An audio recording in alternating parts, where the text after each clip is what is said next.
Oh, yeah. There it is. Okay, we're here. Sorry. Wow. It's a little late getting back into life here post vacation. Hey, get ready. Get inside the box. It's your boy BC, that guy, Brian Campbell. And I called in that man from Michigan. He owns paint cans. He loves the Philippines. Hey, it's Rafe Bartolome with a young, you look young in that haircut, my friend. But that stash has ballooned walrus style. All right. I want it to be, I want to look like a little buff boy on the top and a dirty old man from here Yes. down. Yes. A little buff boy. You sound like one of Freddie's boys, You right? don't know. You don't look. It's a long way from the lip to the cup on that. You don't know. You don't That's even know what true. I'm talking about. But That's true. some do. Some do. Many guys do. Many guys indeed. Hey, we're probably gonna have a fun show for you today. I just got off. Wow, congratulations. Yeah. No. I got back from vacation. I did morning comeback. I got on the wrong train home. I mean, it's just I'm a human debacle right now. Look at this hair. Anyway, we had to get back in here and give the people what I assume they want. I mean, do they? Do they want it? What? Let's see. Alan W wants Oh us. hell yes! Wow, he wants us to get inside of his. That's aggressive, Alan. Thank you for joining here. And as always, Reggie is the GOAT. Maybe we'll see him. Rafe doesn't care, right? You think Rafe cares? The last time Rafe hates women's boxing, he don't care about no pussy running around this show. Okay. Wow, we're weird here. Rafe, we haven't done this vehicle in a long ass time because you went to the Philippines, to celebrate the 50th anniversary of the Philippine Basketball Association, the second oldest professional league in the world by many accounts. I mean, there are squabbles. There's the league in Puerto Rico is also very old. It all comes down to when you decided to go all pro as opposed to hiding in sort of like the amateur loophole so you can still be in the Olympics. Who cares really? But it was great to be there, see old friends, celebrate the history of the league, catch a couple games, just be back in my element a little bit. I love that. Did you see the Big J? What's his name? Robert Jaworski. Robert Jaworski. Would you say he's like the Larry Bird of Philippine basketball history? I mean, you could say he's like the Larry Bird. He is. He's so much more famous relative to all the other famous players in the history of the game there that it's hard to compare him to a single NBA player because he's not you'd say Jordan, but he's not the greatest. He's not really the GOAT of the league. He's one of them, but he's not like unequivocally the best. All right, but he gave them the war cry of never give up, right? He never was like say die, Chief. Never say die. He was like a Jimmy V without calling Mr. Cancer, right? That's right. He hopefully not yet. You never say. Sometimes you're going to call him, or he's going to call you. There's so many good Jaworski quotes. One of the best is kung ayaw mo masaktan sa basketball, mag-chess ka na lang. So like if you won't want to get hurt, play chess instead, motherfucker. Oh, wow. Okay. He had balls, big I'd rather balls. take the butcher's word for it there, Jaworsk. But wow, we have so much to talk about that doesn't even involve boxing. But I'm assuming we will get into some things like Shakur Stevenson's divorce from Eddie Hearn. Hey, call Lube. Call Uncle Lube. Also, speaking of the Philippines, did you hear these Manny Pacquiao comeback rumors? Do you hear it? Sure. I mean, that rumor comes back. It's on like a clock twice a year. No, not the rumor where he's going to box Amir Khan when Bob finally finds that money under the sand. Barrios. Barrios. Barrios, Barry, whatever. I don't know. Hey, he connected with sister. You know what I mean? Right? Yeah. All right. I'm sure we'll get into finding out whether Rafe cares if two British men will throw eggs at each other as well this Saturday. There's other things going on in the box. Jake Paul-Chavez Jr. All right. Hey, those are maybe our topics. So I got off the family vacay from San Diego, a whale's vagina by You're looking pretty crispy there, I gotta say. I know. You got some sun. Great comment from that gentleman about tanning beds at gas stations. I did get some of that sun. I have to ask you this because you're bi-coastal. That's not all. I'm bi. From New York, you held it down in LA for a long time. Now you're doing this like Midwestern reinvention thing. But when you did live in LA, I want to talk Quakes with you because my first day in San Diego, after a couple days out there in the desert of Yucca Valley, which is a scene, by the way, I experienced a 6.2, I think, or Richter scale earthquake. They said it was the roughest San Diego has had in a decade. I was on, it was a house on top of a hill. It was an Airbnb, and I was sitting outside on the porch, glass doors shaking violently. I'm like, I don't know where to go. Am I going to fall off this mountain? It was like 45 seconds of pure East Coast terror on a West Coast scene. But for people like you, are you of the belief like this is regular, this is what we do? How many of those have you endured where you were like, I don't know if I can do this anymore, brother? I don't look. I don't know how many years it takes of living in Southern California or in the Bay or in those earthquake parts of California to just be cool with earthquakes. I remember my first earthquake in LA, and it was a tiny one, scared the living shit out of me. I was in bed, nothing big going on, but it's just sort of like, I'm not supposed to be moving right now. This ain't so, like, sometimes I am supposed to be moving in bed, but this wasn't one of those times. I wasn't ready for all that.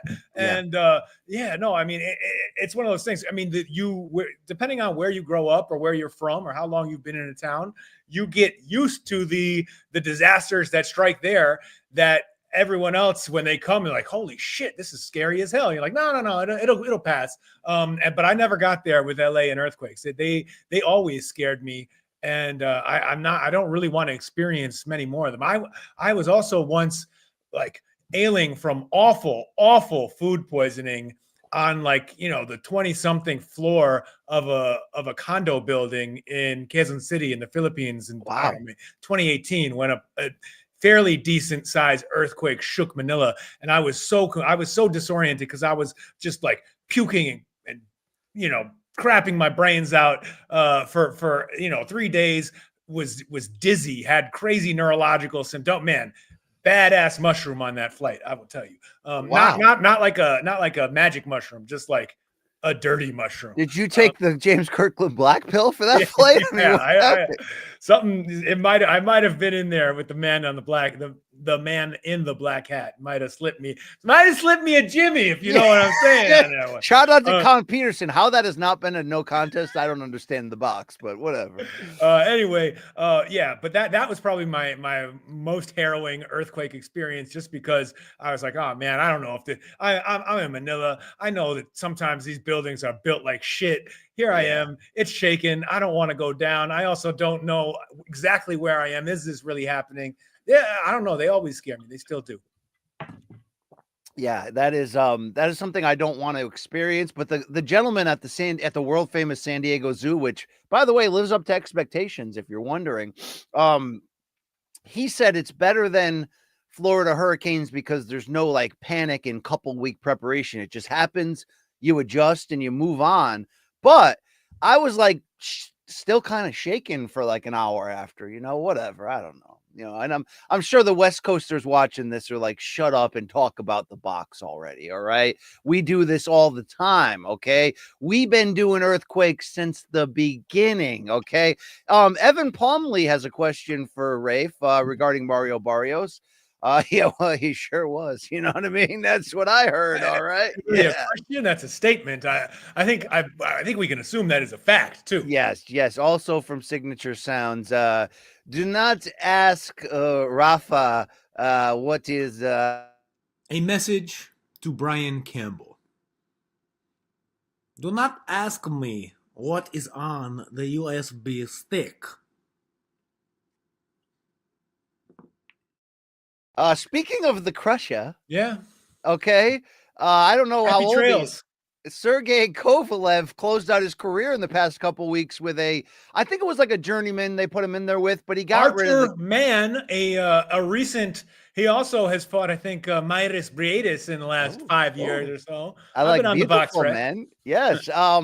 He got rid of him. His career's over, and then our boy, 1992 Maccabi Games doubles tennis champion Eric Raskin started a online, is the Crusher a HOFer debate. I just felt like by default, he kind of was, right? Like he was arguably the pound for pound king heading into the Ward fight. He made many, many defenses of that 175 belt. He forced Adonis and Mr. Cancer to avoid him. And then he was racist as shit and he touched that lady on the airplane. But isn't that man a Hall of Famer? Look, and most importantly, Brian, as he told Mark Kriegel on ESPN, the entire time he was 100% sober. 100%. Okay. Not even a sip. No, I kind of agree. It seemed, especially by whatever the standards, I don't even think there is a standard that is upheld for. Are you talking about Sat Chilada? Is that what you're talking? Look, no. Look, I ride for Sat Chilada. One of these days, the BWAA voters are gonna take their heads out of their asses and vote that little tiny tie into the Hall of Fame. I have a Hall of Fame date with the tie guy. I love Canastota. Yeah, it just seems like he was Kovalev with all of those defenses at 175, losing the belt and winning it back, even as that diminished, sort of 75 or 60% version of the fighter he had been. Right. See, he was Big Cove. And then towards the end of his career, he got down to little Sergei. But still, Sergei Kovalev, it's getting tiny, man. The nesting chodes of Kovalev there. Yes. He'll be careful. He might nest a chode in your ass. Okay. All right. Whoa. I like the way you work it. Boy. Diddy. Yeah. Wow. No, he, a mainstay on top 10 pound for pound list for, I don't know, the bulk of, a 5+ year stretch. And let's not forget, when he was on top, it was fun as shit. It was. He was an elite fighter, and seemed to get enough of the fights to prove it. I mean, I think there was some mutual avoidance when we look back at it in the whole l'affaire Stevenson in Montreal. Okay. Gun to your head, Prime versus Prime. Who wins that? That's a tricky one, because Kovalev was better, I think, in his prime. He, just was a better boxer, I think. Would have a better chance of winning that fight. Would have a better chance of winning the boxing match. But he never had a chin. And Stevenson, athletic, quick, good enough to catch him once and end that fight in a flash. Although Darnell Boone, who knocked down Andre Ward, did KO Adoins. Okay. Look, yes, it did happen. But he was like an ex-pimp at that point. He hadn't yet transitioned. You know what I mean? Yeah. Well, I mean, what do you mean? If he was already an ex-pimp, would he go back to pimping and then back to ex-pimping? Well, it ain't easy. It ain't easy either way. Yeah. But no, I honestly, I hate to say it. I think the Canadian by way of Haiti, is more to my liking in that matchup. I think wow, he catches Kovalev. I mean, he's explosive as shit. Let's not forget what he did to Chad Dawson in one round. Seriously, to grab the lineal title there. But Kovalev, despite a handful of outside the box situations that were sketchy, he did deliver. He was fun. He was great. And although you jacked on it, I mean, you jacked harder on the Kovalev Hopkins post-fight party at 4 a.m. in Atlantic City. I had to ride back to the city, man. I didn't care. You jacked harder than the Dwyer interview, although you got a chance to hang with the great Jay Caspian King, who I have a lot of respect for. Almost got that name right. Why? What do we call him these days? I think you called him Jay Caspian King there, which would make him like the Athletics Boston Celtics writer Jay King. Jay Kang, my bad. Jay Kang. I have met him. I do like that man. But yeah, so you missed the chance where it was James Foley. Foles, our guy. Me, James Bag Jr. Was Raskin. Yeah, Raskin was there. And Abramowitz, baby. I've heard all the stories. Yes, and we not were about him, just in general. We were at the Hopkins Kovalev post-fight Kovalev party.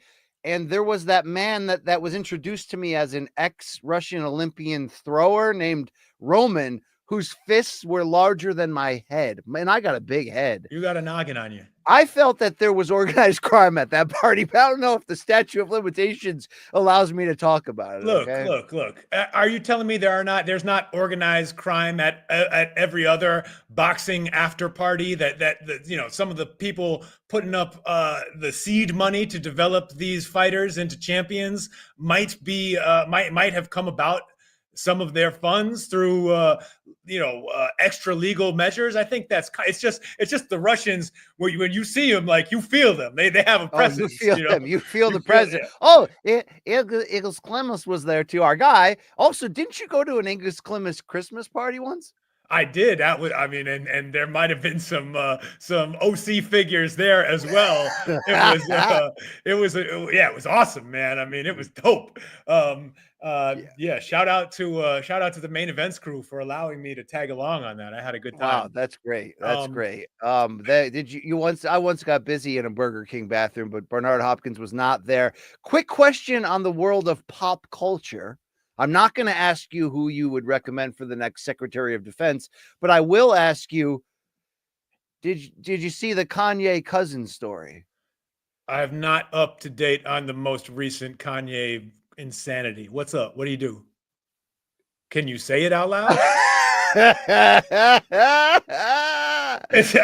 telling the truth. So if we're going to talk about this, I need you, Brian, to explain to me in excruciating detail what's going on here. All right, I tried not to get close to it, but I believe he has a song with a lyric about how he went down on his male cousin in their teens. I don't know. I don't know.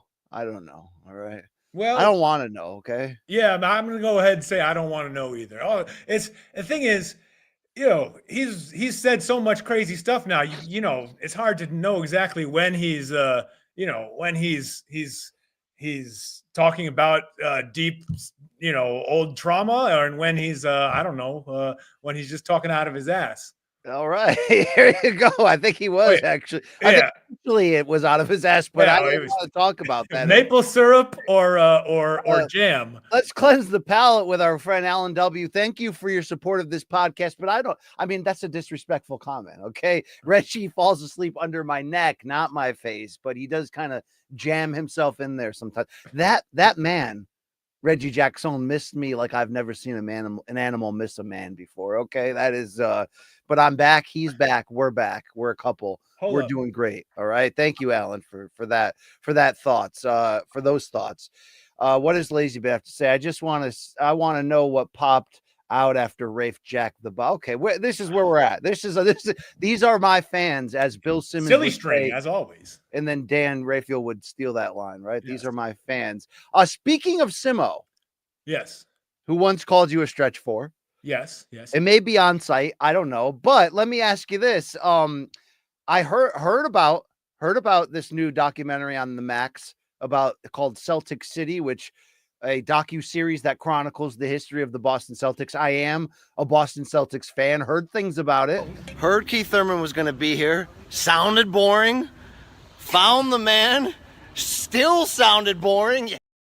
I started watching it last night, and dude, now I'm a Celtics fan. I'm a nut diehard for NBA history. This thing is incredible. Did you? Would you? Could you watch that?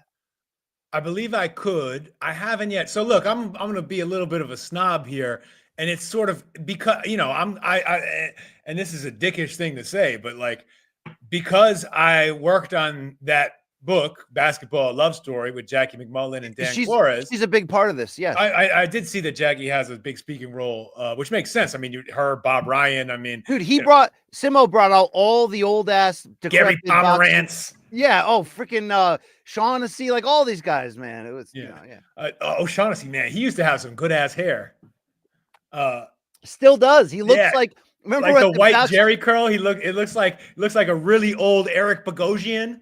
Yes, or Hubie Brown, but it also looks like the guy that they would bring out at the Mayweather MGM press conferences. That would be like he would be the head of MGM. The casino guy. beverages and he'd come out and give like a worthless statement. Yeah. Keep Except going. his Jerry Curl rug at least had color. Like it That's was true. not it was And not flavor. all white O'Shaughnessy style. Anyway, but like having worked on that huge basketball history project and read interview transcripts with a lot of the people interviewed in this series, it's sort of I'm sort of like, man, I don't need to watch. I already know all this stuff. Which I'm sure that's not true. I'm sure if I watched it, I would learn new things, and I'd be like, oh well, I'm glad I watched this. But I mean, look, there's too much to watch in this world, man, and I don't see it all. I'm lucky.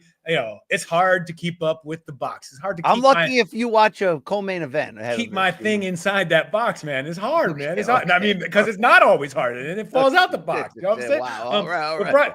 Brian, I'm glad you're liking the show. What did you learn about the Boston Celtics? I mean, I thought I knew everything about their lineage and their history, and it just. I'll say this: they lucked out that it appears they interviewed a lot of the biggest names right before they perished. So you have like the final interviews of Jerry West and like all this stuff. Robert perished? No, well, I'm not at that point where the chief is lighting up the peace pipe. But dude, like for example, old ass competitive Jerry West has one of the all-time great quotes in this, where he's like talking about the rivalry with the Celtics. He's like, I was a wolf. And they knew not to fuck with the wolf. And he's like crying, like tears are flowing, like he's telling Vietnam stories, like somebody tricked grandpa into talking, and it's awesome. And I will say that for anyone that had perished, they did a good job interviewing their widows, their kids. And I don't know, it's just, there's a lot. It's really good. It's really good. That's a good Jerry West. Like Jerry West does have that like Christopher Walken in Pulp Fiction energy, where he's like sitting down and being like, I'm giving you this basketball, which I used to jack off on before every game because I needed a release.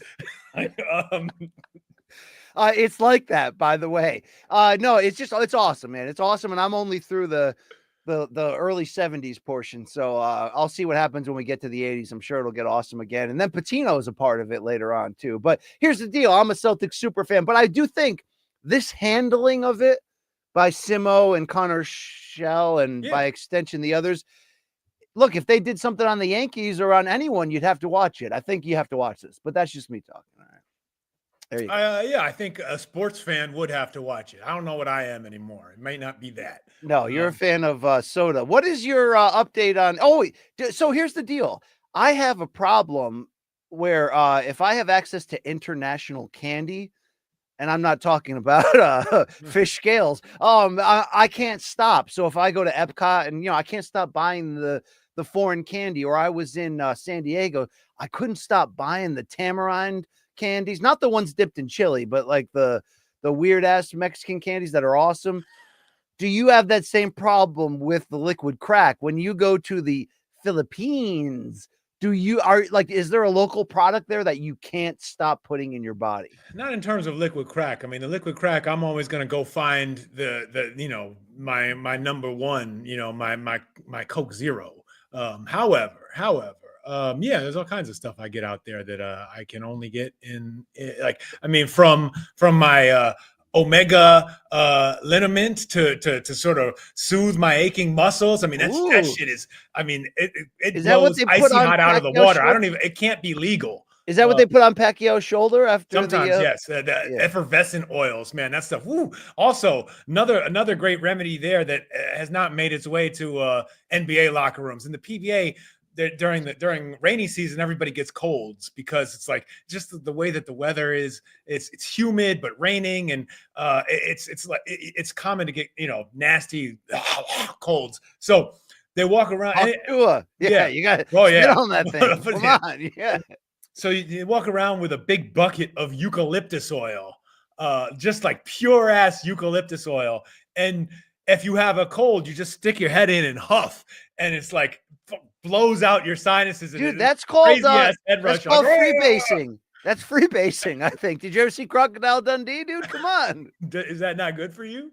No, I mean, when it's crack cocaine, no. But wow, that's interesting. I thought there would be some like specific Philippine soda made out of like a like, because you're always telling me about this street food where you're eating like Oh yes, bird I do eat all abortion. those things. No, come on. Yeah. Balut is So not. I mean, also isal manok, isal baboy, IUD, which is a coagulated blood. IUD, is that a Sorry, bomb? That's chicken isal is IUD. Betamax is the blood. It's a VCR rival. What? Okay. It, All right. it Enough looks street like food Betamax. talk. Mr. Cunningham has a question. He wants to shout out those Jollibee hot dogs. Jollibee. Is this a true fact that these are worthy of my time as a hot dog connoisseur? Well, you should have Philippine hot dogs. I think that the classic you would want to start with is a Pure Foods Tender Juicy. That's the one that is most famous. Are they smaller out there, or am I thinking more of their hog size? They're about normal size. You can get a foot long if you like. Okay. You can head to Black to Raw directly. Yeah. No, so the thing about Filipino hot dogs is they're usually bright red on the outside and sort of gray on the inside. Often served with an interlaced mixture of banana ketchup and mayonnaise. Yes. When you say mayonnaise, heavy on the man, right? Yeah. Wait, so when I went to Jamaica, the buffet at the resort, they had these bright red, thick hot dogs. Shout out to Mr. Cunningham's Ginataan there. He may be talking about a Vietnamese version, but yeah, that exists in Manila as well. Yeah. All right. There we go. We have not talked to about the box yet if you've come in late. So thank you. We're just still talking about life. We're catching up. We're catching strays like the Philippines so far on this show. Quickly from Alan Dubs, our man. Thank you for the support. He wants me to watch, and I will. You know what? I'll watch it by Wednesday's live ramble. The 2010 film, directed, written, and produced by Emilio Estevez and starring his dada, Martin Sheen, called The Way. Have you seen this film? Alan's given me homework to watch it. I don't think so. What year was it? 2010. Oh, no. I got to check it. Where are we going without ever knowing the way? By Fastball. Thank you, 90s hit. I'll be watching that. Also, I'll be watching the Val Kilmer film you told me about called Salton Sea, because I spent an afternoon down by the Salton Sea in Salton City, California, in Imperial County, below sea level, and it's maybe the weirdest place on earth. Maybe, quite possibly. I believe that. It looks pretty fucking weird to me. I have not been, but I always wanted. When I was living in California, I would look at the map and be like, I could drive out there in a day. You can't. You could, but you can't. You'll never. You'll never be the same. Yeah. There you go. Alan W. supporting us once more. Rafe be stuffing 10 lumplas in his mouth. Lumpia. What is that? I mean, they're basically like spring rolls. So usually, depending. I mean, lumpiang Shanghai is the one. It has a ground pork mixture in it, which is the most sort of famous one here in the States. There's also fresh lumpia, which is usually more hearts of palm based. And not fried. You can also do vegetable lumpia. It basically just means anything that's wrapped up in a wonton wrapper. Love that right there. Long Island Luke Nocito of the Main Card Minute and Morning Combat fame checking in for some box in the morning. How are you, fella? Thank you for your support. You know that guy? You ever meet that guy? You don't know that guy. Who? What? Long Island Luke. You don't know that guy, right? I know his work. I know he's down with the Morning Combat crew. Yeah, he's down with the. You down with the, what's the word I'm looking for? The King? Down. What's that song? You down with the, I don't know. All right. Come on with the Artifact song. Come on, get down. Get down. Creeping on the come up. No, I don't know. Crocodile Dundee references from Lazy Bed. That's not a knife. I remember when he was the first man to do that. How's your father on film? Crocodile Dundee, right? A little. He had to find out, right? Look, I might have seen some films before then, some home films that included moves like that. Okay, you're not talking about Bakegong, the soap opera. Of course not. Finally here from Saul. Wow, Louisville's finest gutter man. Thank you, sir. Glad they allowed Rafe to return to the old U.S. There was not going to be a potential issue with you on coming back into the States, right? I mean, one would hope not, but never say never, right? I mean, I was on my P's and Q's this time. I was not trying to do anything foolish. Like I have in the past brought in, a perhaps a DVD or things like that I bought overseas. But no, I was not trying to tease the bag in this case. Noshita saying I was trying to say down with the sickness. You don't listen to like bad rock. You listen Is that to like only 90s underground New York City hip hop. But what Noshita's also trying to say is he set Rafe up on an MK when he was a guest host. So we have met, whether Rafe likes it or not. So take that, Rafe. All right. What are you going to do about that? All right. I'm sorry. I fucked up, man. All right. Yeah, all right. And Arturo wants to know if you, in fact, are down with OPP. Yeah, you know me right here. Okay. Yep. Got that. Just 5 little letters. Yeah. Yeah. Okay. All right. Let's keep moving. That's an inappropriate right there. But I think it's probably time we talk about the box. Quick super chat question from Sydney Frankenstein. Thank you for supporting us. What happened to Tyrone Spong's boxing career? So he's that kickboxer who was originally scheduled to actually face Alexander Usyk that one time about 5 years ago. And then a PED test ruined that. And now I think he's doing karate combat against Sam Alvey. He was on a real run, though now there was a PED thing. I never took him seriously as a heavyweight boxer, although I know he floated between the kickboxing, MMA, pro boxing world. You have no comments on Tyrone Spong, do you? I remember enjoying Usyk when they announced that fight, giving us his version of the Lomachenko I have a fight with. He's like, I have a fight with Tyrone Spunk. And then then we got Chaz Witherspoon instead.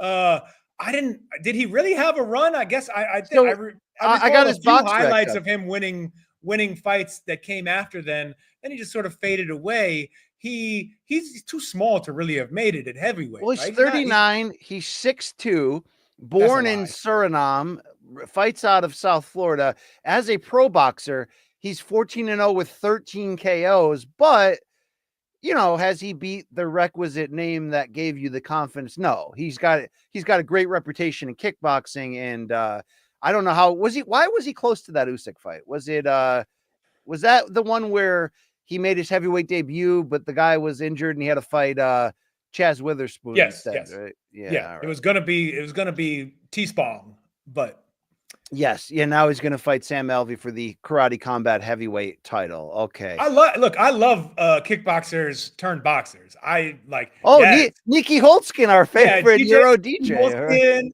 all of the Thailand guys who just go back and forth between Muay Thai and boxing because it's like, are you paying me to fight? You get in the ring today? Okay, I'll be back tomorrow. I love those guys. I think they always can take a punch, man, because I guess training to get kicked in the head is a good way to deal with punches, because I mean, Nikki Holtzkin, you could not shake that guy. I mean, they are tough bastards. You'd have to wear low tops like Lenny Bowtie and come in with some Bryce Mitchell tats on. Also, shout out to the American kickboxers. Also, is that a movie? I think that's a great movie. Is that the one is Mitch in that one too? Yeah, is that with Sasha from Step by Step? Yes. Who didn't he touch a kid or something? He had something happen that was bad. All right, I'm backing out of that one. I don't know. I'm asking. All right. Stop talking trash and I'll come with my. Man, how many were there other? That's not a good look for TGIF, right? Because that was like family cornball stuff. Now we got these guys out here touching youngins. I don't know. I'm going to get to the bottom. So his name was Sasha Mitchell. We loved him when we were kids watching Step by Step because he was only for taking over the Kickboxer series, and I was not a TGIF guy. That was too corny for me. Okay, he didn't touch a kid, I don't think, but he had spousal abuse, child endangerment in the mid 90s. And he did a lot of B-level martial arts kickboxing films in the 80s and 90s. So shout out to good old Sasha Mitchell. I don't want to put him in that club if he ain't in there. Okay. If you didn't do it, No Diddy indeed. All right. We revoking your Baltimore card, son. There we go. Yeah. Don't we got back to step by step. Somehow we're disparaging Uncle Cody. There we go. All right, we got to talk boxing now. Okay, we got to do it. It's time. Okay. Rafa, it's going to go down now. So we already knew this. Friday, July 11th, MSG Netflix. It's Taylor Serrano 3, a historic-ish all-women's card they're doing. That fight sells itself. We already know about that event. It's all good. But the next night, Saturday, July 12th. Sells itself? Kind of. Well, you can watch it for free on Netflix if you're a subscriber. Right, so yeah,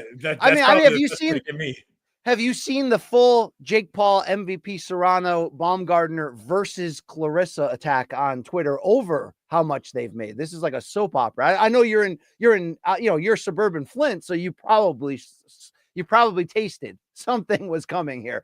I want to ask you this though. What do you think of this? The third Ring Magazine card, that Turkey's private wealth series that is supposedly not linked to Riyadh Season or TKO. The first one's this weekend, Eubank versus Benn. The second one is that loaded May 2nd Times Square fight. And now this one, July 12th, it's going to be at a unique / historic location to be determined in New York City. So file that one away because I want to get your guesses on that. But the card is a 4-fight banger. It'll be on DAZN. They don't know if it'll be a pay-per-view. I'm guessing it probably will be, given the fact that DAZN has back-to-back pay-per-views on May 2nd and 3rd with Ryan Garcia and then Canelo. But it's Edgar Berlanga against Hamza Shiraz at 168 in the main event, with the rumors that Shiraz, if he wins, could get Canelo. Then you got Shakur Stevenson, William Zepeda in the co-main for that WBC mandatory. Then you got PBC's Alberto Puello defending his 140 against Subriel Matisse. That does not suck.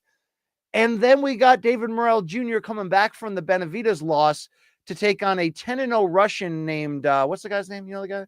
I saw it, but I didn't remember it. I didn't know. I mean, the Russian is more to my liking, but I don't remember.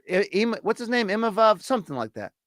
Anyway, it's a pretty damn great card, right? Whether it's a pay-per-view or not.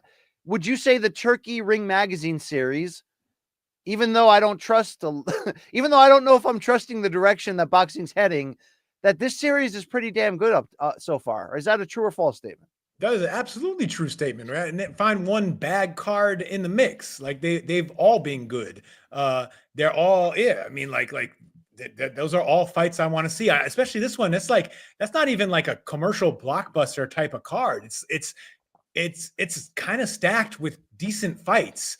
And stuff that, I mean, really only, and stuff that came out of nowhere. And you're like, damn, that's a good fight. I'm glad we're getting there. Like, this feels like found money. I mean, the only thing that had been built up really there is Stevenson and Zepeda. And that is it's almost, I mean, in my dumb hipster brain, it's like, I'm thinking, oh, well, that's cool. We're getting that. But what about these other fights? I wasn't even thinking these were going to happen. I want to see those now.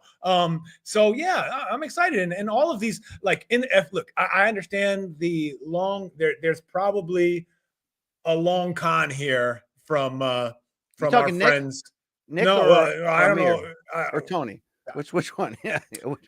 There's probably a long game that Mr. Turkey is playing. Turkey is playing. Yeah, yes. There's probably a long game that he's playing here, and we've been through this a million times already. We're a little bit, we can have our reservations about where it's headed, but just in terms of these cards, like, again, if he wants to splash money around on fights that no other promoter would kind of ever bother making, because they'll never make their money back in a world where money matters.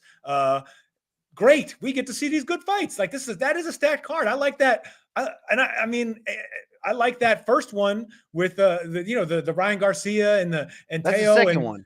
The first one's this weekend. Eubank, Benn, and the egg. That doesn't count. That ain't shit. Oh. Yeah, I love that you and I still hold a slight UK and Aussie bias. You know what I mean? We still kind of doing the box, right? Look, I don't know. I said I've been rewatching Top Boy, so I've got I've just like nonstop being like, "Where's the food, bruv? Come on, I'm trying to make some peas here." Let me ask you this, because this is a topic in boxing Twitter. Brody Moret giving it to us.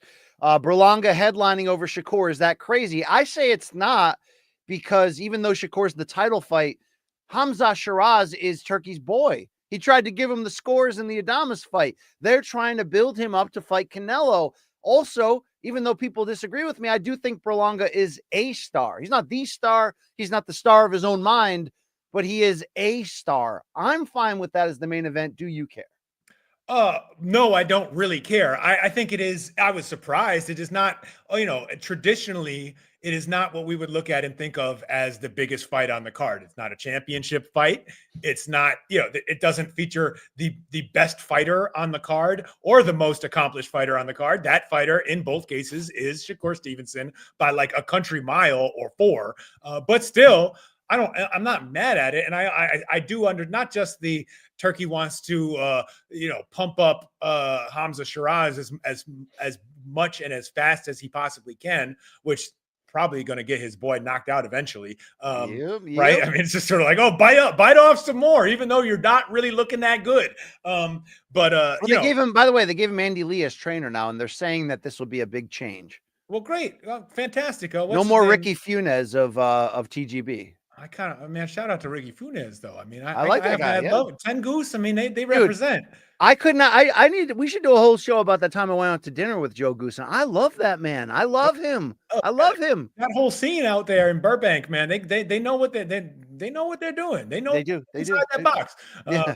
You just look at Joe Goose and he's been inside the box for a long time. But anyway, I see why you would put. Also, there's an argument that just if you're going to put this card in New York, like putting Berlanga at the top of it is not a bad idea. Your crowd is going to stick around longer, and as accomplished and great and blah blah blah with Shakur Stevenson, as although he is an elite pound for pound, high level talent, one of the best fighters in the world, all this undefeated yada yada yada, like. You put we've seen that we've been down this road before. You have him main event your card.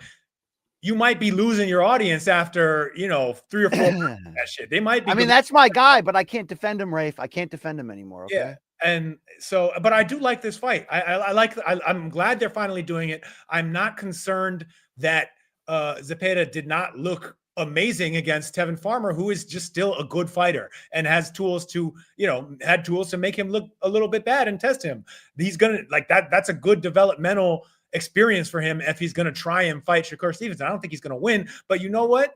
And I guess we'll get into this more as the fight actually approaches. But Shakur's out here talking about how he breaks his hands all the time. Well, if you break your hands in every fight, that's not a great thing against a guy who wants to come in and throw 1,000 punches and just keep making you, the one thing he will, you will be able to hit him as much as you need to along the way, right? With William Zepeda. Like, that's not going to be a problem with Shakur. That's a fact. But he's going to, he probably is going to try and just keep marching forward and see if, maybe he gets lucky and breaks a hand, and gets Shakur to break a hand, and then he can't sit on the punches and Zepeda can have a moment late. Right. I mean, in any case, I like the fight.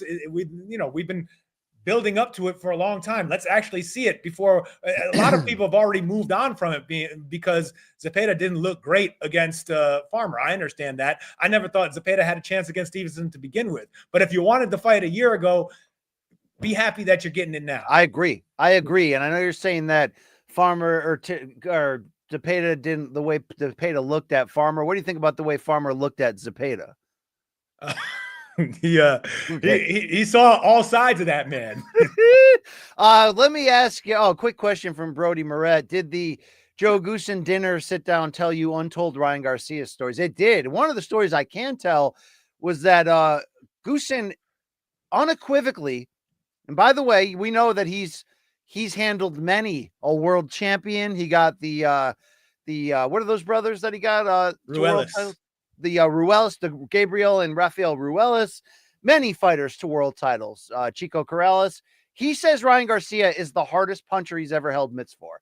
And I have to ask you this because we're seeing camp video of Ryan Garcia and Derek James ahead of this Rolly fight, where people are like Sergio Mora and Tim Bradley. They're noticing that the hook is even tighter than ever before and faster, and there's footwork there. Do you believe what Joe Goossen's saying? He's like, I'm not joking. I've held pads for 1 million guys, and no one hits harder with that left hook than Raw guy. I don't dismiss it out of hand because we see the velocity on that punch. We see how he's knocked people out with that punch. We saw what he did to Devin Haney with that punch. So we've seen him knock out borderline jobbers like what's his name that Filipino Fortuna? guy Puno or Romero Duno. Yes. Duno, yes. Romero Is he Duno Filipino? Yeah, he's Filipino.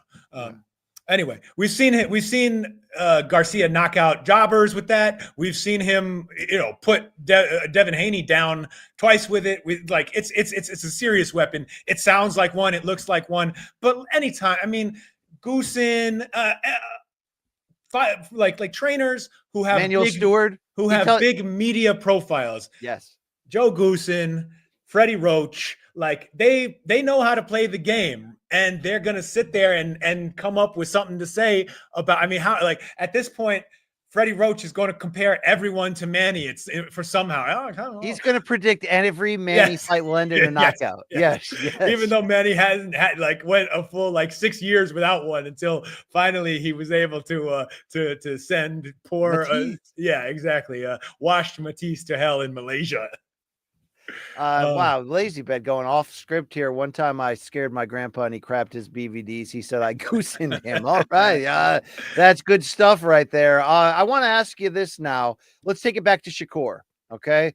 And we don't need DJ Khaled to remind us of when he had that brief falling out with Turkey. And he tweeted about yesterday's price not being today's price. Thank you, Mr. Cunningham. And it felt like Eddie Hearn and him were going in the other direction. Then we saw Shakur last week tweet, misunderstanding. Sorry about that. Me and Turkey are good again. And suddenly the Zepeda fight's on. But through the reporting of those like Dan Rafe, those like your boy Rick Glazer, we found out two things. One, Eddie Hearn is reportedly on the outs with Turkey. Two, Shakur and Eddie Hearn are divorced. Now, Eddie will still get paid whatever his, default sum is. I'm glad he's still getting his alimony for this fight. But James Prince, the Houston-based rap moguling super manager who's given us, Andre Ward, many other great fighters in the past, the other guy that we don't talk about enough maybe, and, we give Al Heyman a lot of love, but James Prince has moved mountains before for many a fighter. He got lube brought in here, even though our boy Lou DiBella tweeted negatively about Shakur's style on Twitter within the last year, and now everyone's stuffing it in his face. He will represent Shakur for seemingly just this fight. What do you make of this? Because Berlanga just left Eddie and refused to come back. Bivol is still with Eddie, but it almost felt like Hearn was trying to take Bivol to the Benavidez fight. But Bivol decided with what's his manager? I love that guy. You're talking about Vadim Kornilov. Yeah. Very nice guy. I like that guy a lot. I believe they decided to take that Turkey tweet where Turkey kind of cryptically challenged them to remember where the money is, to take the third better be a fight and drop the belt. I don't know if this means Eddie's on the outs there, but do you agree with this? It kind of feels like Eddie has read the tea leaves stronger than everybody else, realizes that all the money's going to TKO in about 1 year, so he might be out. What do you make of the Shakur-Hearn divorce? All that makes some sense. I don't care, man. Who the hell knows what's going to happen? I don't care. Eddie's going to be fine, right? He's already fine. He's made a lot of money. He makes big money. He drives big cars. Everybody knows Eddie. It's like he's a superstar. He's like, Matchroom will be fine in the UK. Matchroom never really worked in the USA, right? Wait, was that a Ghetto Boys reference in honor of James Prince being a Houston rap mogul? It was not exactly that. Everybody know me. Yes. It's like I'm a movie star, but late at night. Bushwick. Yeah, it was something Bushwick ain't Bill's right. version. Yeah, come on. Yeah. I didn't make the Jay Prince connection, even though I was making the reference. But that's how deep it goes. That's deep. I've seen your bedroom. Yeah. Oh shit! I think I know what this is. Oh wow! I just got a nice little. Wow, this is special. Wait, are you opening? Is this like a reveal? We're doing an unboxing here. Okay. Hi guys, I'm gonna do an unboxing. I just got some new Gypsy King merch. Wow. Did you get the new Kesha CD? Is that what this is? No. It's shout out to our. I don't want to do too much doxing, but since we don't really even know the man's real name out here, shout out to the boy Galash. If you are watching Dude, right now, shout out Galache, to he's the king of the new red daddy. wine. Yeah. The new daddy. These are So coming first to of all, you. Galachi, shout out to your lady. Congrats on the sex. Congrats on the addition. These are coming to you sometime soon, Mr. Galach. Oh, yeah, because I know you got a couple. Some of these, I know what just came from your from your nut. These little champions came from your nut. It's a long way from the nut to the tip, and I know you don't know what that means. Okay, you know what I mean? Yeah. Oh wow, new segment idea: unboxing on Inside the Box. We're getting meta. What's inside the box? Yeah, we're gonna call it inboxing. There we go. My inside game. And Rafe does go deeper on the box than he's willing to tell us, right? Tell us what happened at Choate, Rosemary. Oh, please. All right. Okay. It had nothing to do with, well, it did have something to do with the box. Yeah, it did. Yeah, but not our box. Not the box that we talk about here. We're talking about that other box. So, I mean, it's not a huge ordeal that they broke up or that James Prince was savvy enough to read the room, realize the situation, and ultimately say, look, the turkey money, it may not be here forever. He's going to throw it all to TKO. So let's take it in a mandatory fight that should have happened already.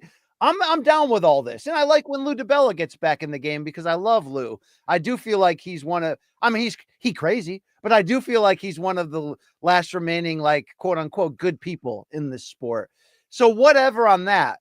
But do you connect this to a overarching plan that as we still kind of think the TKO Turkey takeover will be 2 to 4 Netflix fights per year for TKO, starting with Canelo Crawford. That's what we think. And then they'll kick off whatever this Prospect Series League is to try to rebuild boxing. Considering that in the last week, Turkey has given brand ambassador deals to that heavyweight Pero, who Bob Santos trains, and to the 3 top rank, like, stars of the future, Keyshawn Davis, Adola Mason, and Bruce Shushu Carrington. Is this more or less like the continuation of Turkey saying, like, I'll brand ambassador you, I'll put money in your back pocket, and then when your promotional deal is up, come to us at TKO. We'll put you on Netflix. Let me seduce you over time and let your promoters decide whether they want the money or not. In this case, Eddie may have said no. Yeah, it probably is that, right? I mean, there is no, I'm not sure. I think it's all headed towards this, evil mastermind plan to take over boxing and whatever. But like, Turkey wants all the good fighters loyal to him. He wants them all on his card. He wants basically to be able to say, I want you to fight that guy this time. And while some of his ideas, some of his matchmaking ideas don't make any sense, people are usually able to talk him out of the craziest shit that pops into his head.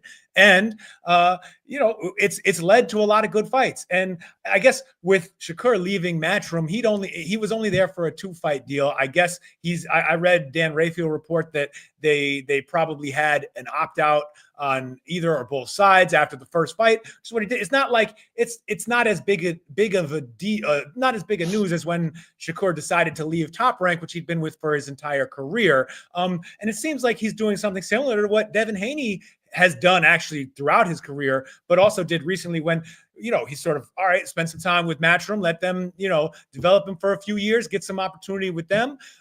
Okay, that contract is up, gonna do a quick hop over to Top Rank, get that Loma fight, build him up a little bit there. Now I'm back out doing my own thing again. Like like, why not? If you're able to use that leverage and keep sort of working with different promoters and not be tied up for years on end, that seems like it's to the fighter's benefit. And I don't, if the TKO takeover, whatever the hell it's going to be, ends up just being, well, that means 4 times a year we're going to get really good pay-per-view cards. Okay, what's the problem there? I don't really care who is paying the money for these cards. And I think at least the way it has worked so far, and I think honestly may continue to be for at least a period of a few years, maybe more. Turkey wants as he's just spending money on things that don't make money back, which usually leads to better cards than we would see otherwise. That's Like, true.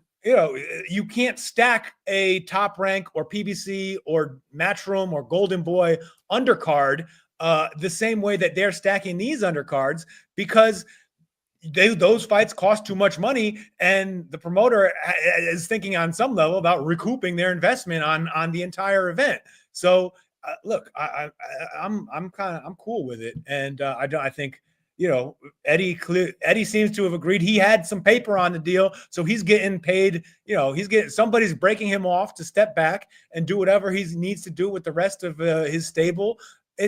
I'm not, this is fine. Goodness gracious, the papers. Yeah. Where the cash at? Where the stash at? Speaking of the unnamed site, we know they want to go to Alcatraz and San Fran one day. We know they're going to Times Square on May 2nd. Where will the July 12th New York City historic / unique location be? 9:15 a.m. Who's 4 minutes too late on this joke believes it'll be ground zero. Your thoughts? That would be a bold move, Cotton. I honestly have been surprised that the 9/11 families haven't piped up about the May 2nd event, just because they were in such strong opposition to the Live Golf deal with Saudi Arabian money, and it was, that was like a huge part of that narrative.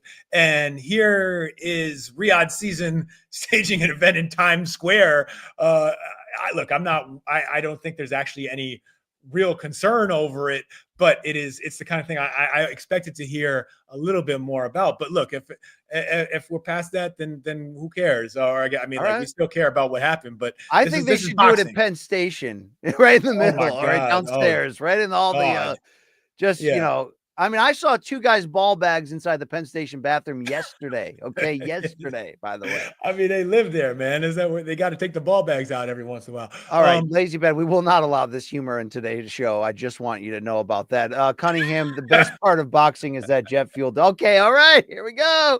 No Building 7 jokes, please. Thank you so much. I think let's think. On top of the Empire State Building, like some King Kong shit.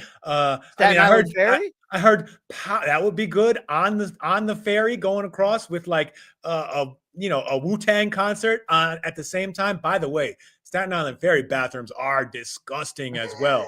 Disgusting. We'd be more likely to find an abortion or George Michael in those. Oh, I heard Powley talking about it perhaps being in Central Park. That would make sense. Shout out to Reggie Jackson. Wow. No, this is Zoe the cat. This is my girl. Fuck that cat, though. I don't care. She just survived a near-death experience recently. Sure, man. Not my fault for that. You have all these dying-ass cats. Where else? Coney Island would be cool. They probably are too bougie to go like outside of Manhattan. How about Long Island Luke's house with a bunch of bongs in the background? How about that one? That is a historic location. I've listened to enough. I'm not a diehard of the Morning Combat, but I've listened to enough to hear about Long Island Luke's prodigious ability to take that stuff. He does know. Yeah, he does know a few things about that stuff. You don't mess with that stuff, right? I can't, man. It fucks me up. Like I will stop. I just stop talking. It's the end of all personality for me. I'm just gonna sit. All right, there. I like your personality, so maybe you should stay away from that. People are like, maybe you should smoke a little bit more, right? Yeah, there we go. A couple of quick thoughts we need to get to before we continue on down the running card. Question here from Enigma Crunch: do you believe turkey eats turkey on Thanksgiving, or is that too meta? Well, we talked about this around back in November.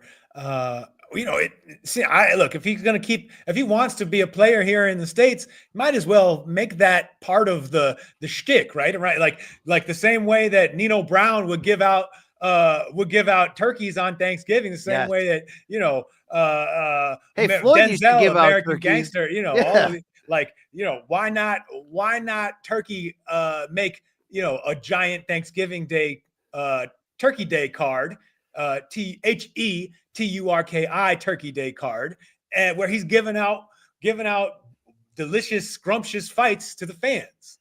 Let's hear from Hank Williams IV, who seems to talk a lot about both Connecticut and the Philippines, our two stomping grounds. Shout out to us. Rafe, did you catch Donnie Nieta's return victory last weekend? If not, he's fighting again May 10th in Tokyo.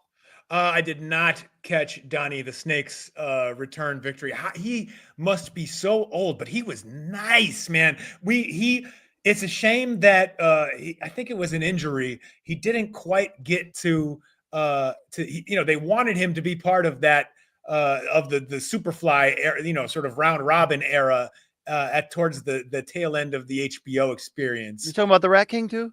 Well, yeah, Rat King was prominently involved, but Donnie, I mean, he's such a sharp boxer, smart, experienced counterpuncher, a fun fighter to watch back then. I'd be excited if he actually still got some gas left in the tank. I'll check him out on May 10th in Tokyo.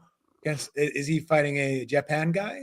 Probably. We got to hear from Mr. Ball, Mr. Nuts. Yeah, all right. What's the deal with the WBC Grand Prix tournament that Turkey's hosting? I thought he was done with the sanctioning bodies. I thought he was done too, but we're still doing this. I have not watched it. I saw that Corey Erdman's on the call. Maybe there's some cigar lady on the call. There's a lot of WBC Moro on that ish.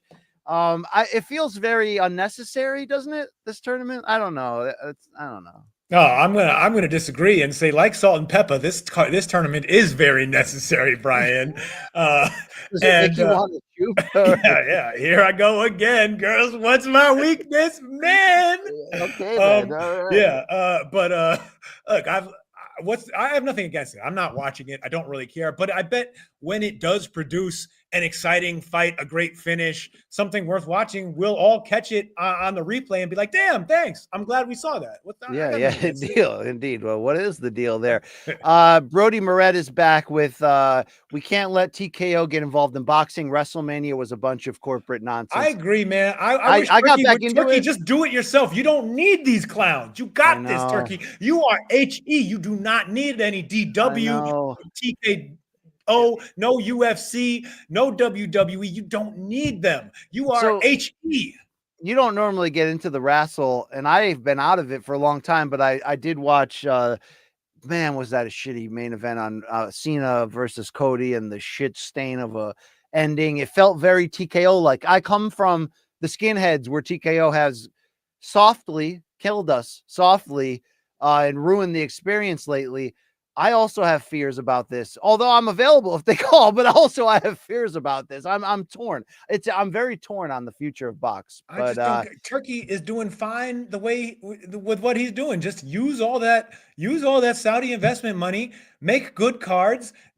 The fans love you. The promoters can't resist you. Everyone makes money. Everyone sees good fights. We don't need to bring in these weird corporate raiders who are gonna 12 inches to a yard and have you sounding like a word I guess we can say now, but I'm still going to hold back.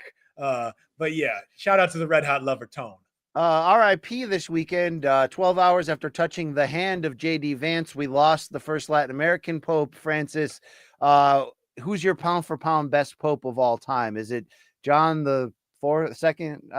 John Paul the Man, there's a lot of popes. There's a lot of popes out there. There have been a lot of popes out there. Mark Pope from the '96 Wildcats was solid. You know what I mean? Absolutely. I think he spent a little bit of time in Utah with the Jazz. Certainly, Adam Keefe. Are you saying did. That because he's a honky? I don't think. Yeah, all the tall whites spent some time out there. Keefe, Ostertag, Jeff Foster, Mark Eaton. He's the tallest white. The best Pope, I don't know. But you know what? I did think of, because Pope Francis was from Argentina, it reminded me of my favorite moment in his papacy, which was when he met the most famous and important man in Argentine history, Sergio Maravilla Martinez, the most beautiful man Argentina has ever produced as well. And do you remember Jason Velez from Puerto Rico was a title challenger who looked exactly like Maravilla and called himself Mini Maravilla. Do you know he has 17 losses now and he's still fighting on like influencer undercards or some shit? Like the guy won't go away, dude. Well, you can't win them all, Jason. All right, quickly, did we miss the Eubank Ben Oh, hell no. predictions? No, that's at the end of the show when we'll make them scrambled. Okay, we know you like them extra sloppy. And also, Hank Williams says, "Is it true no tickets are available for Times Square? No fan." Yeah, that's so. I heard that New York City law was essentially that they could not sell tickets to an outdoor event in Manhattan, and then with the logistical. They do sell tickets to events like the Central Park Summer Stage, like that. Right, but Those I events don't are think ticketed. I don't think in the middle of the street. There's some ordinance. So they had to do invite only, and I think it's going to be all influencers and handpicked media. I'm not looking to go. Fans can't go, but at the same time, I'm not going to be a hater. Like, I'm interested in this event. Great fights, even as a pay-per-view. I'm interested in the location, having fights there like this. I'm excited for May 2nd. Not excited for Canelo's skull.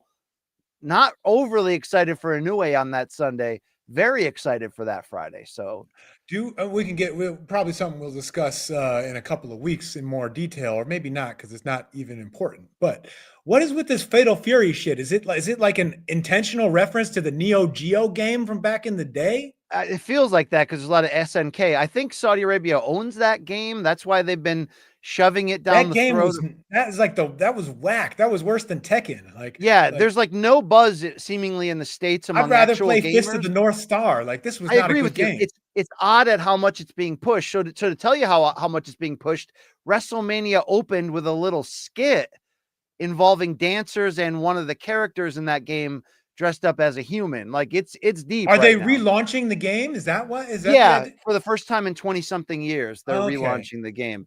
It's not like that was some dormant brand that people were like, "Oh man, we got to bring back, we got to bring back Fatal Fury. That would be the best." Like, so was the hook on Neo Geo that you could bring your own disc, play it in the arcade, save it, and then bring it home or something? Wasn't for that real? there was, I don't look. there was Neo, something you could I plug agree into with the- Bruh KGB here because Neo Geo, I was beyond. Like I didn't know what the hell that thing could do. I just saw I knew it was beyond my capabilities at the time. Okay.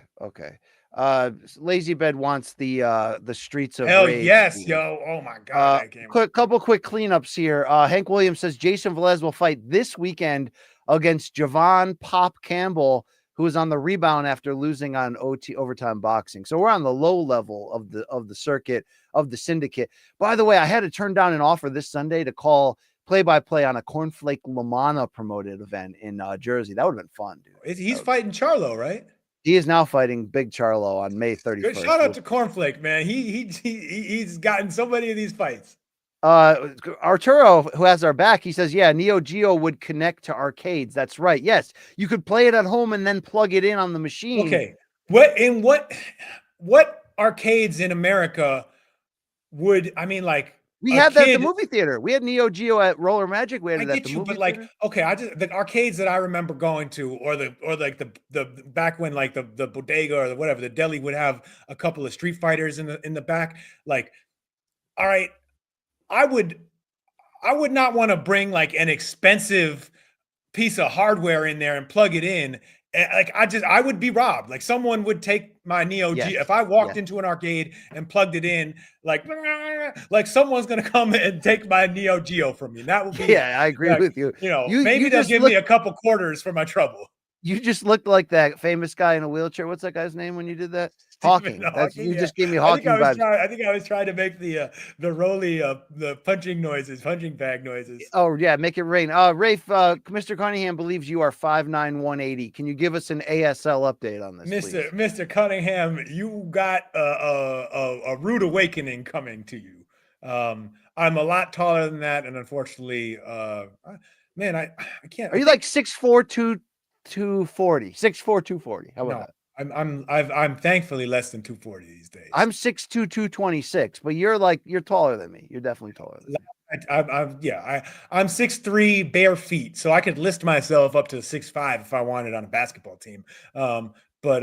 Yeah, donkey booty mustache, man. That's me, baby. They want you. This guy wants kids all over you. He's like, fix your audio, fix your mustache. Oh, what's wrong? What do I got to do? I don't know. You're fine with me. Brody says, how old are dude? I'm 46. I've played all the video games. You remember TurboGrafx 16? I'm sure you don't. Okay, I used to play that at Chris Worcester's house. I know it all. I wanted an Atari Jaguar, bad as hell. This is not my ball scratcher. This started as my back scratcher. Now it's my cat scratcher. So deal with that as you may. Also, if we tried to go to this May 2nd card, they will check your post history for any negative turn. That's why I'm a little nervous at the idea of going to Saudi. I don't mean to sound like Luke Thomas here. He feels like if he lands on if he puts 2 feet on the soil, they'll imprison him. But I feel like they would hold that against us, don't you? Yeah, but why would they just won't invite you? I don't think that they're going to go out of their way to create a situation where they all of a sudden have to have to disappear your ass. You're just not going to be invited to the party. Okay, that's fair. Let's keep the show going. Unless you want to talk more video games, lazy, but plug the 32X into your Sega Gen. Okay, there we go. Thank you. Let's hit it here. Pacquiao rumors. It hasn't been picked up by what you would call super elite outlets, but a few outlets, including Brunch Boxing. Shout out to Matthew Brown and the boys there. Easy Raw. I get down with that with those gentlemen. They have a scoop alert that has been scooping for a while, as you mentioned. This whole idea of Pacquiao challenging Mario Barrios for the WBC welterweight title. Barrios took that by what did he? Did he retire Ugas? Is that how he won that belt? I forgot. He did beat Ugas in a big fight. Then also Barrios went life or death with Uncle Abel Ramos on the Tyson Fury Mike Tyson card. But if any belt among 147 felt touchable, because Barrios is a very, he's good. He's very good, but he could be beat. He's not very good, or he's just not very good, is it? Well, under Bob Santos the second time, he's better. I'll tell you that. Anyway, what do you think about this? The rumor is that it could happen this summer, that they're going to wait for the May 12th Filipino Senador election, and then they want to announce it. Pacquiao, as we stand right now, how old do you think he is? He's 4 years older than me, so that would make him like 46, 47. He's 46 right now, birthday in December. He's the same age as me in terms of year. Actually, I'm older than him. Damn, all right. We have not seen Manny Pacquiao in a non-exhibition boxing ring since what? The Ugas loss in, was that 18? No, it was after 18. Maybe late 19. I think late 2019.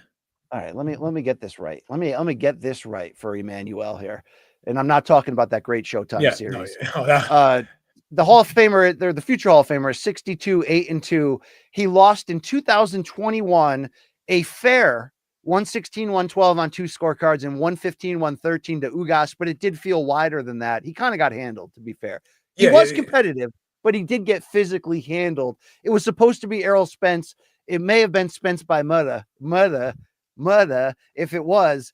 But don't forget, he beat Keith Thurman at age 40 in 2019. Rafe, is there any chance that there are enough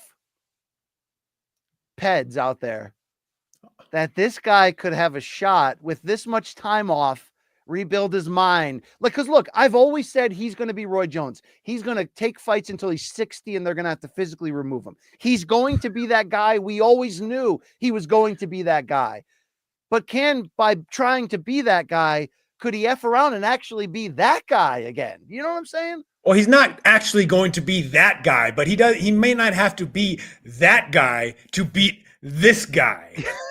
That's the whole beauty of fighting, finding a fight with Mario Barrios at the moment, because he has this belt. Isn't even a real, I can't even, is it a fake, is it a half belt, a full belt? He's got a full belt now. It's now a full belt. Somehow became a full belt without him winning any good fights. So he's got the full WBC. It's an easy mark. I still don't know if Manny, he has not looked good in those exhibitions. He looks like he may be properly washed. But you're right. I'm with Nader. Manny still has pop. I don't think Barrios is going to, just come in and wipe the floor with him. Really, I don't know if he can really hurt Manny that much, even old Manny. I think that I don't think this made him lose his edge. I think this reinvigorated him, right? What if, because we've seen horned Manny before, and at the club, at the club back at Embassy way back in the day, on the Fort Strip. Will he at the end of that fight, he'll be like, I took Mario's belt and I took his lady. Anyone can get it. And I took PEDs, maybe. I took mad PEDs. Yeah, look, I think there is enough. He goes and sees his pharmacist. Maybe now is the time to reunite with the great Alex Ariza. And Justin Fortune. And call Memo, please. Call Victor. Call Vic. Get everyone together. We need assemble the Avengers of boxing PEDs here. Maybe Panama Lewis got a little something for you. That's the bottle that I mixed. So Brody Moret is bringing up the last time we saw Pacquiao in an exhibition. He fought junior middleweight sized kickboxer Rukia Anpo, the same guy that was supposed to fight Ryan Garcia, and cost me 2 paychecks. The one I didn't get paid for the press conference or that trip to Tokyo over the holidays. But I watched that fight. Manny probably thought it was an exhibition. He got physically handled. He didn't get knocked out, but he got physically handled by a bigger, younger man. Boys out there like, it was supposed to be an exhibition. Yeah. They didn't leave him for dead, though. But do I think he could fight better than that with full peds in a full camp? Yes. I don't think he can win this. Does Freddie train him for this? Because Freddie over the years has talked so much about, I'm not going to let him. I think I'll tell Manny when it's time to be done. I'll tell him when it's time to finish. There's no argument under the sun that Manny should be doing this in his late 40s after years of semi-retirement. Also, didn't he just get voted into the Hall of Fame? I do hope it happens just for that, just to make the Hall of Fame look like a complete farce, where it's like, we have this rule where you have to be inactive for a few years before we'll vote you in. And as soon as they put him in, he's like, fuck that, I'm fighting. And man, it's a great clusterfuck. Thank you, Manny, for doing this. I hope it's real. I would be curious. I would root for him. I'll talk myself into the idea that with enough PEDs and a full camp and Freddie and Boo Boy and everyone getting back, and the gloves of Clitoris. Yeah, we're gonna resurrect Murad Muhammad. We're going to do this bring it all together. Yeah, no fear. Trunk patch on the trunks. Dude, Cafe Poodle. Tips. Yep. Frosted tips. Part it down the middle, bring Vanilla it all back. Ice. Yeah. Vanilla Ice. I want the full experience. I want Jinky and Mommy Gionisha ringside with the rosaries, doing hexes, crying. What was that thing? She's like, yeah, Mommy D, baby. Have you met Mommy D? I did in Macau, yes. Oh, did you meet her on the D or no? Okay, enough. Wow. All right. Yeah, I mean, I actually do think it could happen. I mean, I would assume it's a PBC fight if it does, right? That's who Manny fought with his last few. And Barrios has been a pretty reliable PBC client. Yes. They think if Manny went back to that, and if I went back to that, that I'd look like your neighbor Guy Fieri. I think you could do that. Yeah, you could pull that off. That's why. Have you thought about that for Halloween? No, but there's one time in my life I had frosted tips when I was a junior in college at Southern Connecticut State, and a girl I went to high school with was in beauty school, so I could get free haircuts at her school. And I was like, Worsley Edwards played basketball? He played at Central Connecticut State. That's D1, baby. And with Keith Kloss, remember that guy? Yeah. Didn't he get fucked up? Isn't there a video of Keith Kloss getting his ass kicked at a club? No, that's DeMar DeRozan handing out beatings the other day. Watch. I bet if you Google this, it's bad. I will say that I did the tips, and it's on my Southern ID. I still have it somewhere. You took a tip, huh? I got the tip. I went tip to tip right here. It's like bad boy band look. I tried to do the Zach Morris. It didn't work. It really didn't work. Okay. All right. The man. I mean, would it be a pay-per-view main event? Would it move? Would it move digits? I don't know. Do any of these things move digits? I mean, the Bevo Better Be a fight sold what, like 36,000 US pay-per-views? Well, that's what we thought. And then the next day, Ring Magazine said sources tell them it's 400,000, whatever. Oh, good. Well, by the way, we don't even need to. I'm not even gonna call it Ring Magazine anymore. It's just like announcements from the Ring promotional outfit. Exactly. But did you see Turkey posted pics of him at WrestleMania on the stage, and it was like they had an army cop was in the background. Then they had Rick Reno on the right with his Gucci bag. They were like, they rolled in like it was the I don't know. It was weird, but I mean, I've seen some whack entourages in my day. As having worked in media most of my life, like you see a lot of whack entourages. A bunch of like all y'all hang out, and you are all like if this was high school, I would be fucking wouldn't be seen with your asses. you're not talking about that DSG post-fight party we went to with Ricky Lopez when he tried to steal your girl. That's not what you're talking about. I mean, right? I'm just saying in general. But you know, that's pretty high up there in terms of like Turkey, yo, you don't want like you want to be surrounded by people who make you, I guess they make him look better like by contrast, but it also just like this is your crew. Anyway. He had that white party fanatics guy with him too. Did he? Yeah, Oh, shit. not Diddy.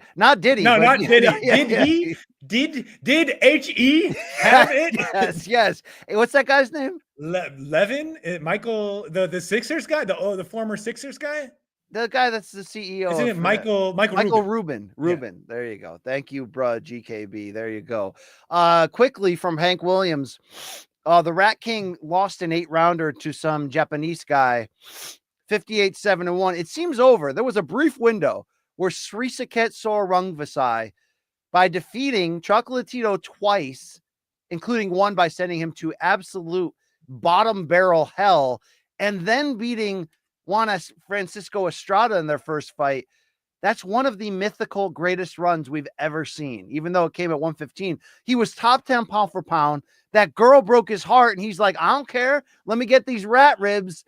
Dude, I know that guy was jacked to the gills on Keith Van Horn, White Sox, and probably some good-ass peds. But no, it was straight M150 energy drinks. That's all you need, bro. That'll do it. What a time for that guy. He's not coming back through that. He's not coming through that curtain anymore. Yeah, prime SSR is not coming through that door. Hank Williams is our whisperer here. I said Hank, Big Bang Hank. No, it's just like feeding us right here. Watched Mickey Roman had a KO5 over Oscar Escandon. Wow. I want to see that. Yes, I want to see that. Doesn't he owe a rematch to Tyson? What's his name? Mickey Roman, man. Didn't he have the incredible little pencil stash? He fought with that, he looked like Matt Dillon in Something About Mary. Mickey Roman headlined the first Ring City USA card against Oshaki Foster, by the way. Also, he had that war in 2016 on HBO. What was it? I know I watched it, but I was can't it against tell you Bandito or was it against? I don't know. Yes, I think it was against Bandito. All right. Let's see quickly here from Hank. Have you guys ever seen the first Pacquiao KO loss against Rustico Toricampo? Yeah, dude. Pacquiao, by the way, got sent to hell in that one. He also got stopped when he was weight drained. And then he got sent to hell deeper than anyone has ever against Juan Manuel Hall of Famer in the fourth fight. He's superhuman. His ability to come back from hell is superhuman. He doesn't care. That's the thing. And you're right. He will be fighting. He will at least be talking about fighting forever and wanting to, because you could tell nothing makes him happier than fighting people. Like he is more himself in those moments where he's just like let go, like it just like wind him up and let him go. He like all the mannerisms. Like he loves this shit. Like you once said he does Manny things when he does. This is Manny things. Yes, indeed. Let's get to this other topic quickly before we find out how much you care about the weekend. Spoiler alert: I don't think you care much. Probably not. Okay. I know you don't care about this, but Jake Paul will be back June 28th. It's a Saturday, Anaheim, California.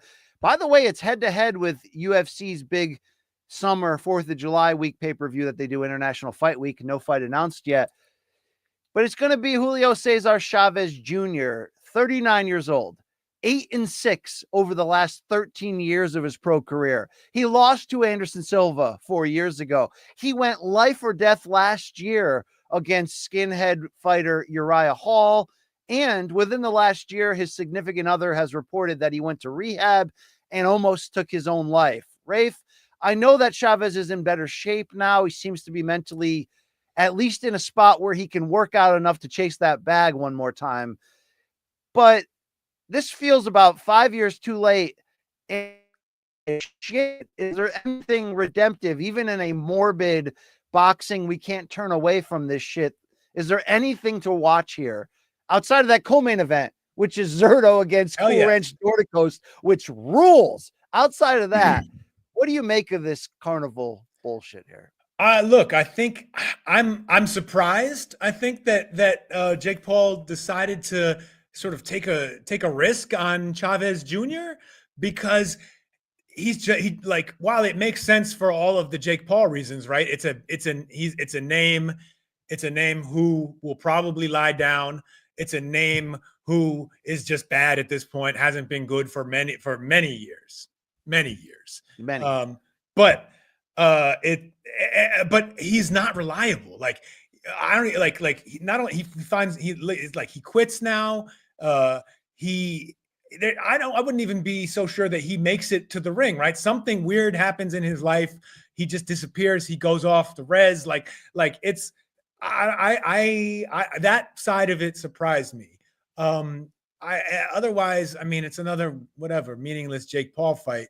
But he's not gonna get anything for this, right? In terms of like critical value, like it's all pro wrestling dog and pony to try to act like you got Oscar out here who's co-promoting it, being like, well, if he can knock Chavez down, Canelo couldn't. And you're like, stop, just fucking. That was more than 10 years ago. It was, and Chavez Jr. was pretty bad at that point. Now, and since then he is just, because he's borderline. You would not even call him like a professional boxer anymore. I mean, you didn't watch that Uriah Hall fight last year. Uriah Hall, a former UFC middleweight contender, like Chavez won it, but he had to pull out every veteran trick to go life or death in that fight. I mean, he's so past it. It's disgusting. So is this only, I brought this up on MK and I'm curious your thoughts.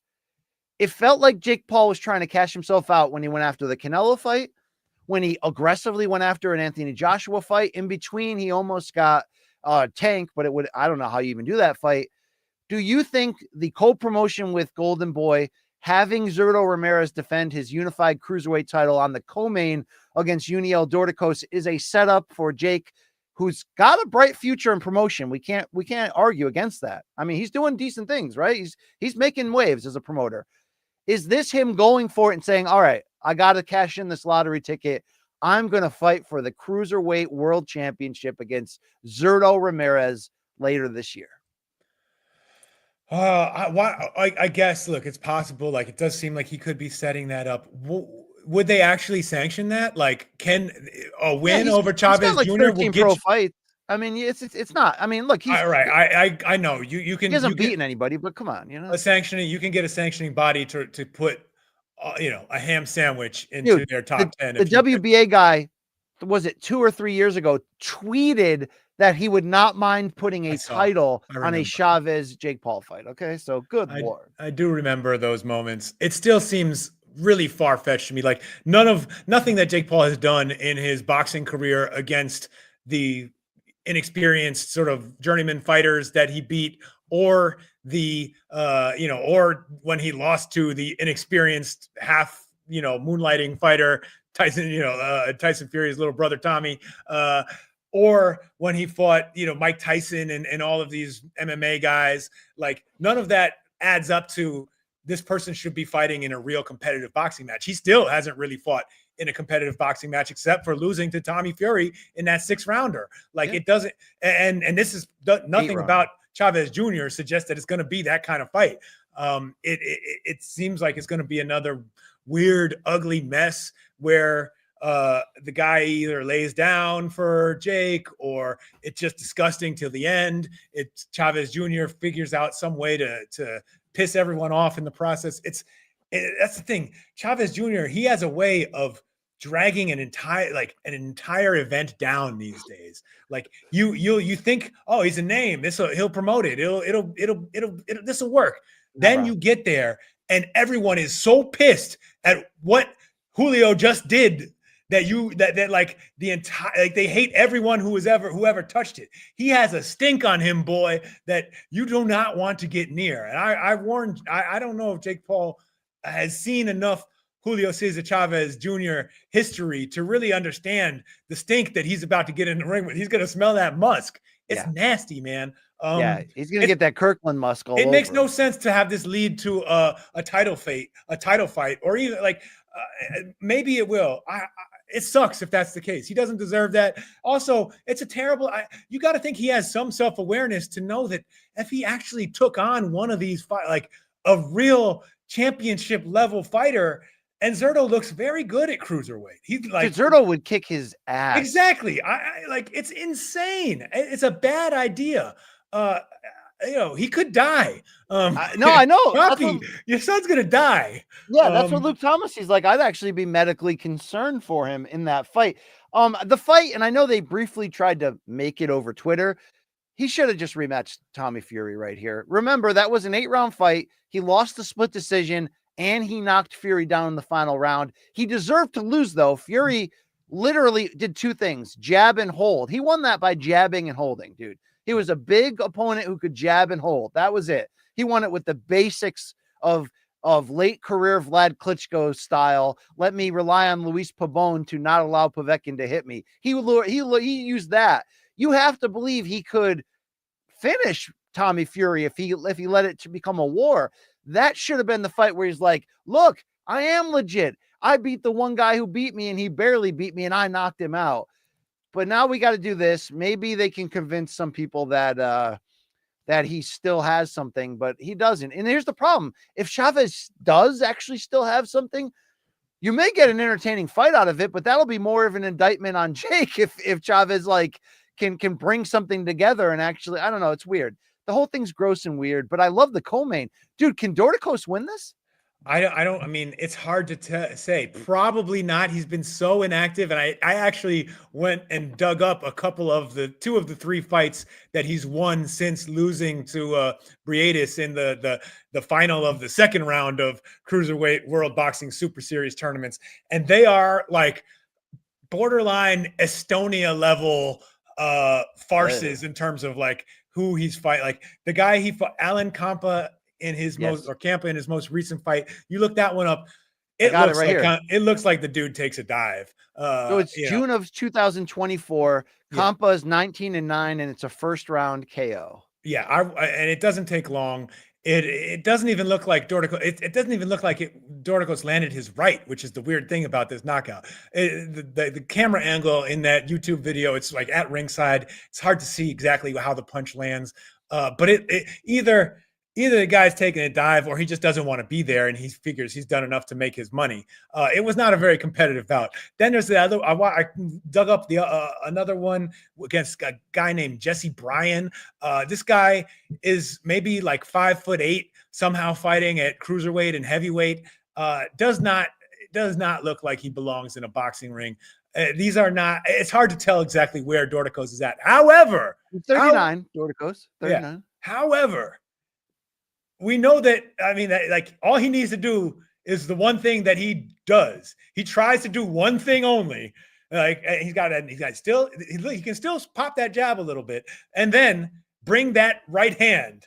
What the hell? Why not? And look, if it lands clean, I think he beats Zerto. I wouldn't pick him, but I would hope that it happens. It would be hilarious if it does. And I think the power is there. I think he's probably too old, probably a little too slow at this point to really to land it against a guy who is fighting well at the on a real high in his career at this moment. All right, Dorticos is 39. He fought in 24 that first round KO. He beat a guy who I can't pronounce I think it's like Davis Barricole or something. It's Davis Barricole. He fought him in the Caribbean. He got a second round TKO in 22. That one's not on YouTube. In 2021, he beat Jesse Bryan in the second round.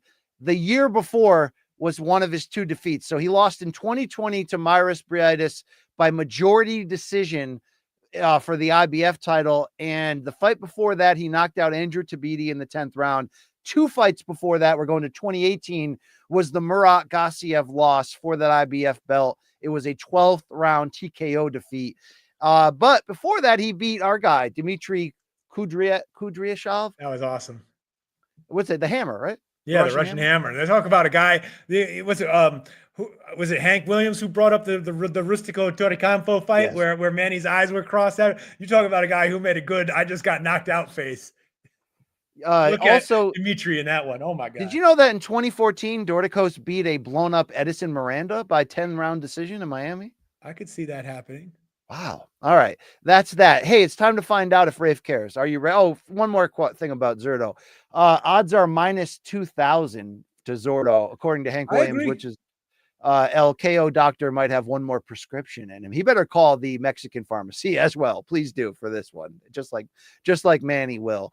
Let's see a couple cleanup things before we get into the care part. Alan getting on my cats. Reggie is inside the box catnip correspondent.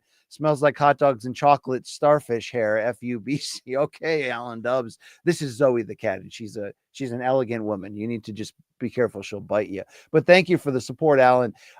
Quickly here from Hank. JCC Jr. turned pro at 130, super featherweight, fighting Jake Paul at heavyweight is so fitting. So this is going to be a cruiserweight fight, by the way. Cruiserweight fight. Also from Brody Moret, BC and Rafe, are any of you hockey guys? Not anymore. Those early 2000s Red Wings teams were great. Bring back the Hartford Whalers. Rafe, there was never a time where your white ass was into hockey because you're a New York City guy. Unfortunately, that is true. I did love the 1995 Sega Genesis NHL Live game. Yes. That thing, I mean, man, give me the Blackhawks and Roenick or the Red Wings and Stevie Yzerman, and I was whooping ass. Oh, where did this come from? Why is it happening? I put up the huge hog reference, and then all of a sudden there's balloons coming out. I don't know how that works. That's wild. I hope you're talking about NHL Live 94. Where that's the one where you could still bleed?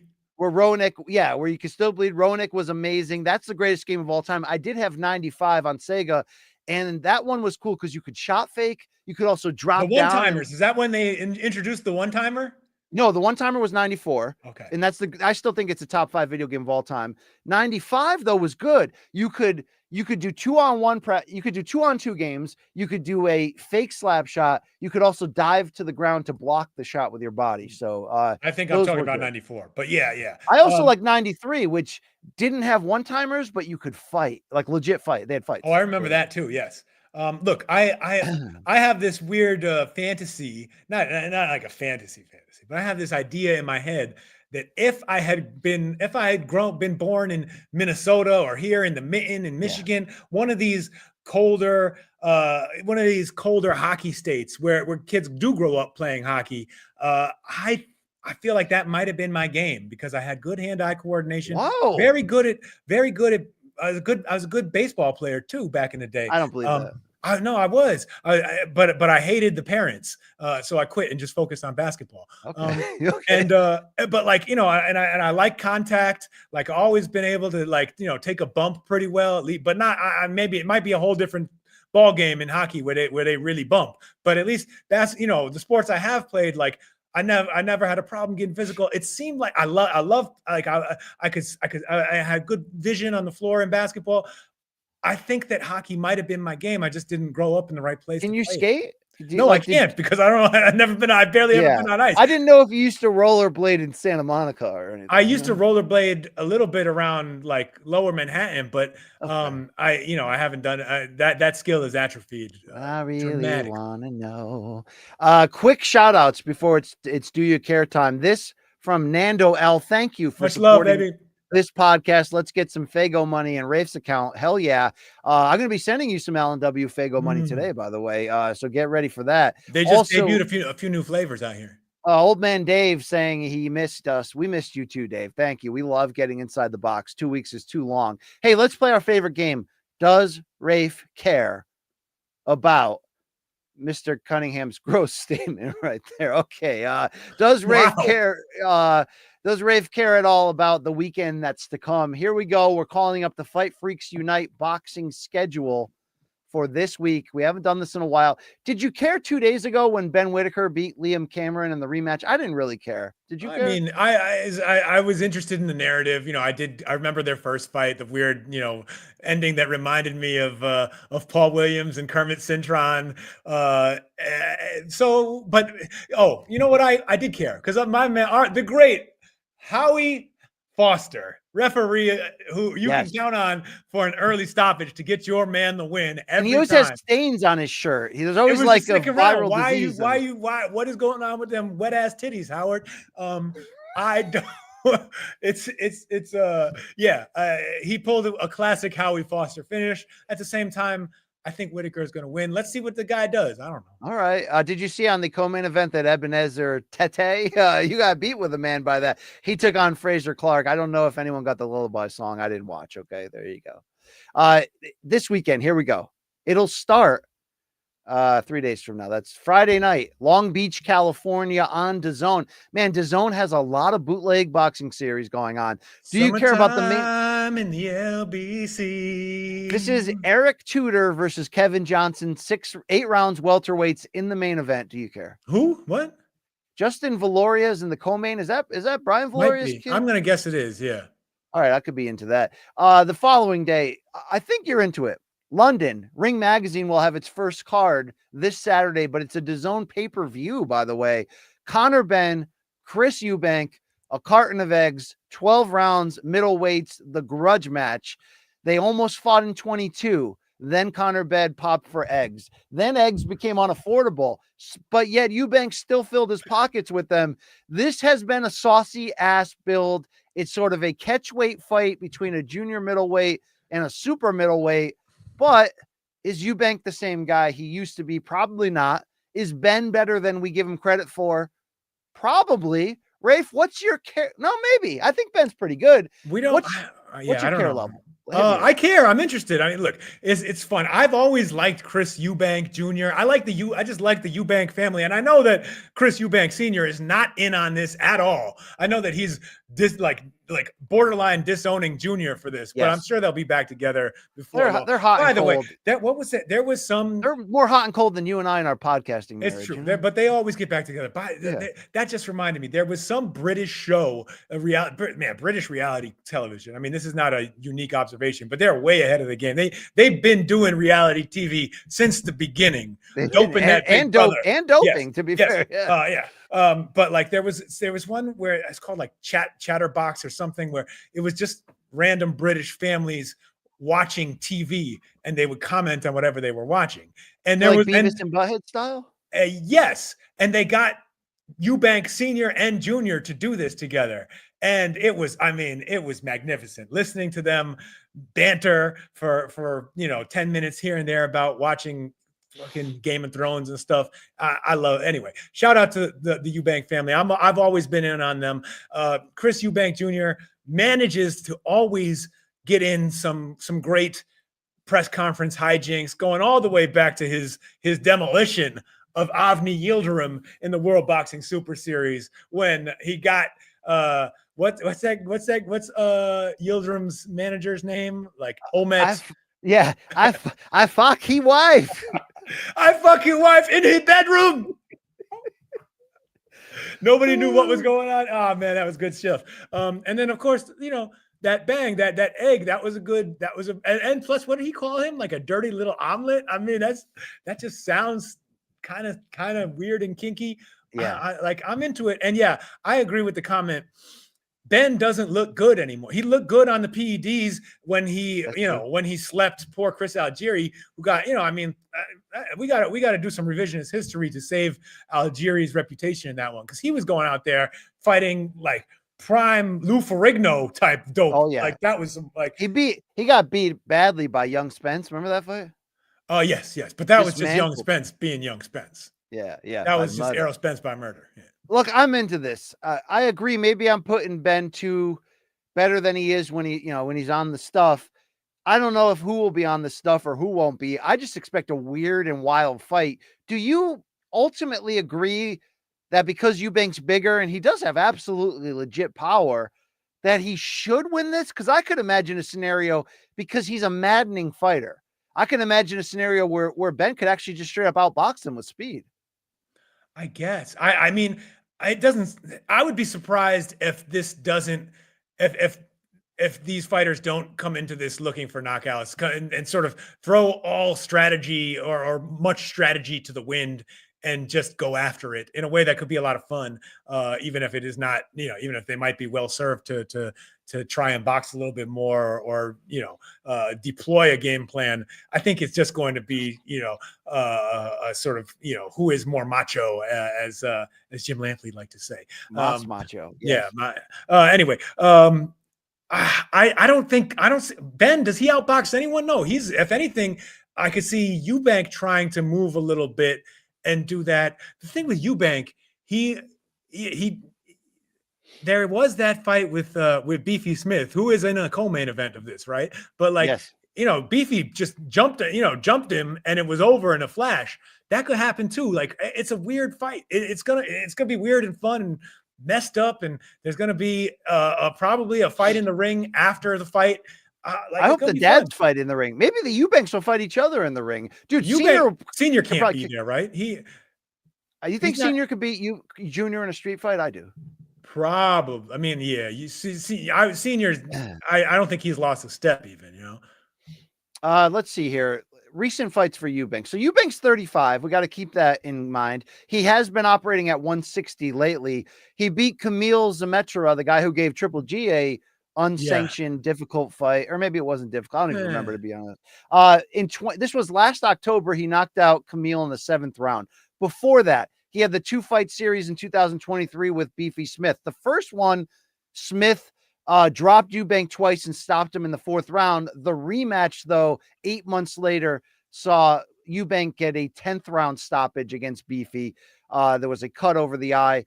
Previously, Eubank has beaten Matvey Korobov back in 2019. He beat James. But wasn't that like a classic Matt Korobov? Like, I come out, I look great for 2 rounds, and then like a whole limb falls off my body, and I have to stop fighting. He got stopped in the 2nd round. Korobov's left shoulder fell off off of the stem.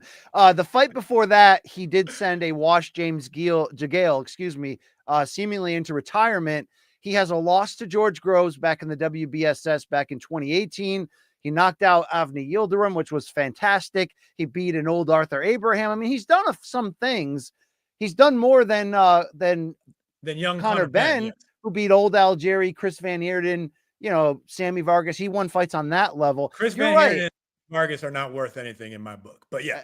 I'm trying to find the odds here. Let me get the odds. What do you think the odds are? I mean, I bet they're tighter than I think they should be. I think Eubank should be a pretty clear favorite, like maybe minus 250 to minus. Get ready for this on DraftKings. Eubank minus 170, Benn plus 135. So it is very good matchmaking. Because Eubank's been a middleweight lately, it's not as much of a weight gap as I'm trying to represent. It's more just like Benn moving up to 60, to be fair, right?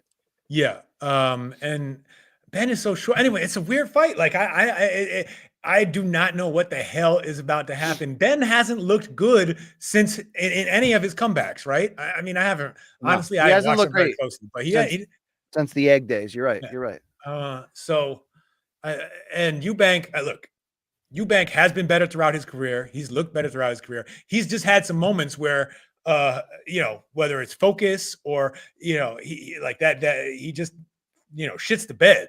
And if that happens, then all bets are off. Indeed. What do you make of this from Nando? He's not wrong. This is a DAZN pay-per-view on Saturday. The following Friday is a Ryan Garcia pay-per-view on DAZN. The next day is a Canelo Alvarez pay-per-view on DAZN. Although Days In is offering a discount if you buy Ragai and Canelo together, 3 pay-per-views in 8 days. I don't look. DAZN, I think this is not. I don't. This is kind of a bummer to say, but like I don't like. I think we can just conclude now that whatever their business plan is, it has nothing to do with the U.S. market. Like, they will take whatever they can get here. People who are willing to pay for some of their pay-per-views, okay, that's a little bit of extra money in their pocket. But wherever it is, wherever their bread is buttered, it ain't here because they've been a huge, complete failure here. It doesn't work. But Team Fire Stick, you're saying Team Fire Stick. Look, I got my own ways. Okay. But like it's like DAZN. It's all pay-per-view here because they know that even if they had a coherent strategy for breaking out in the U.S. market, it failed already. And they have whatever they're doing. It's in the UK. It's international. It's they putting NBA on in Japan. Like, it ain't. But whatever, it has nothing to do with us. We're just trying to figure out some way to see these fights. By the way, your boy Aston Palikte got TKO'd over the weekend. Just wanted to let you know that. All right. I'm sorry, but he's tall. He's tall. I never liked those star tattoos on the shoulder. It's a little strippery. In this co-main event on Saturday on DAZN pay-per-view, Beefy Smith will be a slight betting underdog in a 12-round middleweight bout against Aaron McKenna. Do you care? Is the McKenna's? Are they good? Are they for real? I I know don't that know I if looked I them know up on much about it. BoxRec. They used to be these like super skinny little Irish boys hanging around Southern California, and